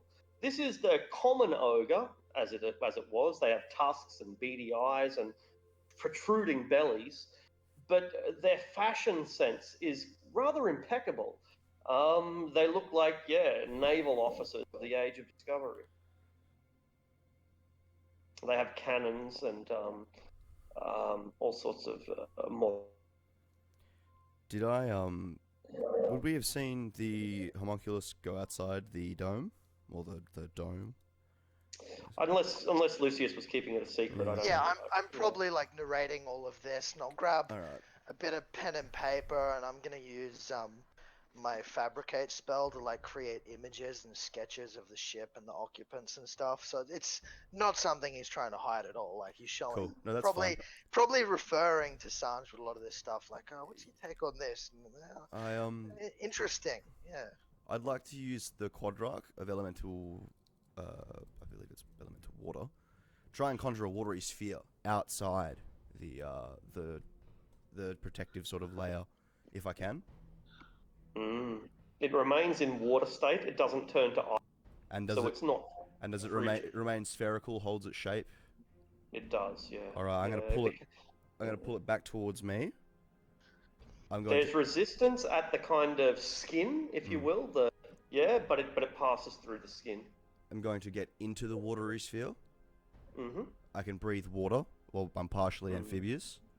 Yeah. And I'm then going to try and guide the sphere out of the dome with me inside it, just to see what happens. All right.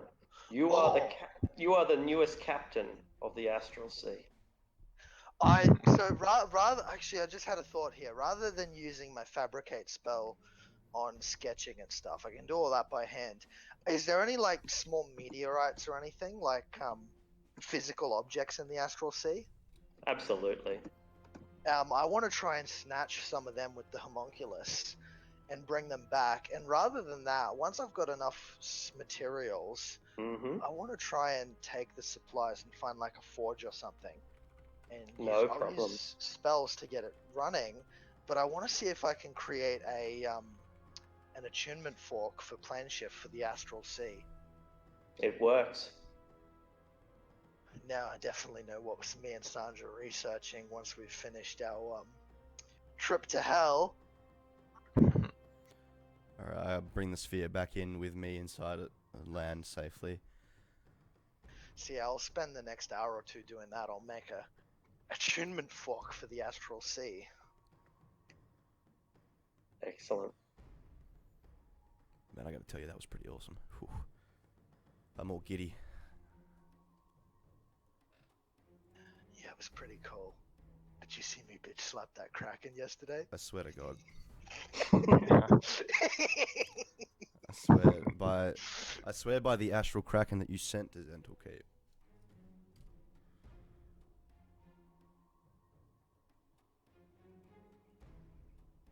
And so, the city of Elturel, mercilessly ripped from its home world by some foul infernal contract which has damned countless pure and innocent souls who were foolish enough to align themselves with the Archangel Zariel, now drifts silently, slowly through the astral sea, being pulled down, down, down, down, down.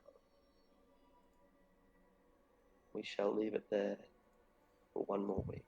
Oh man, awesome session, Arctic. Wow. Yeah, that was quite an interesting session, to say the least. Yeah. I'm just so happy.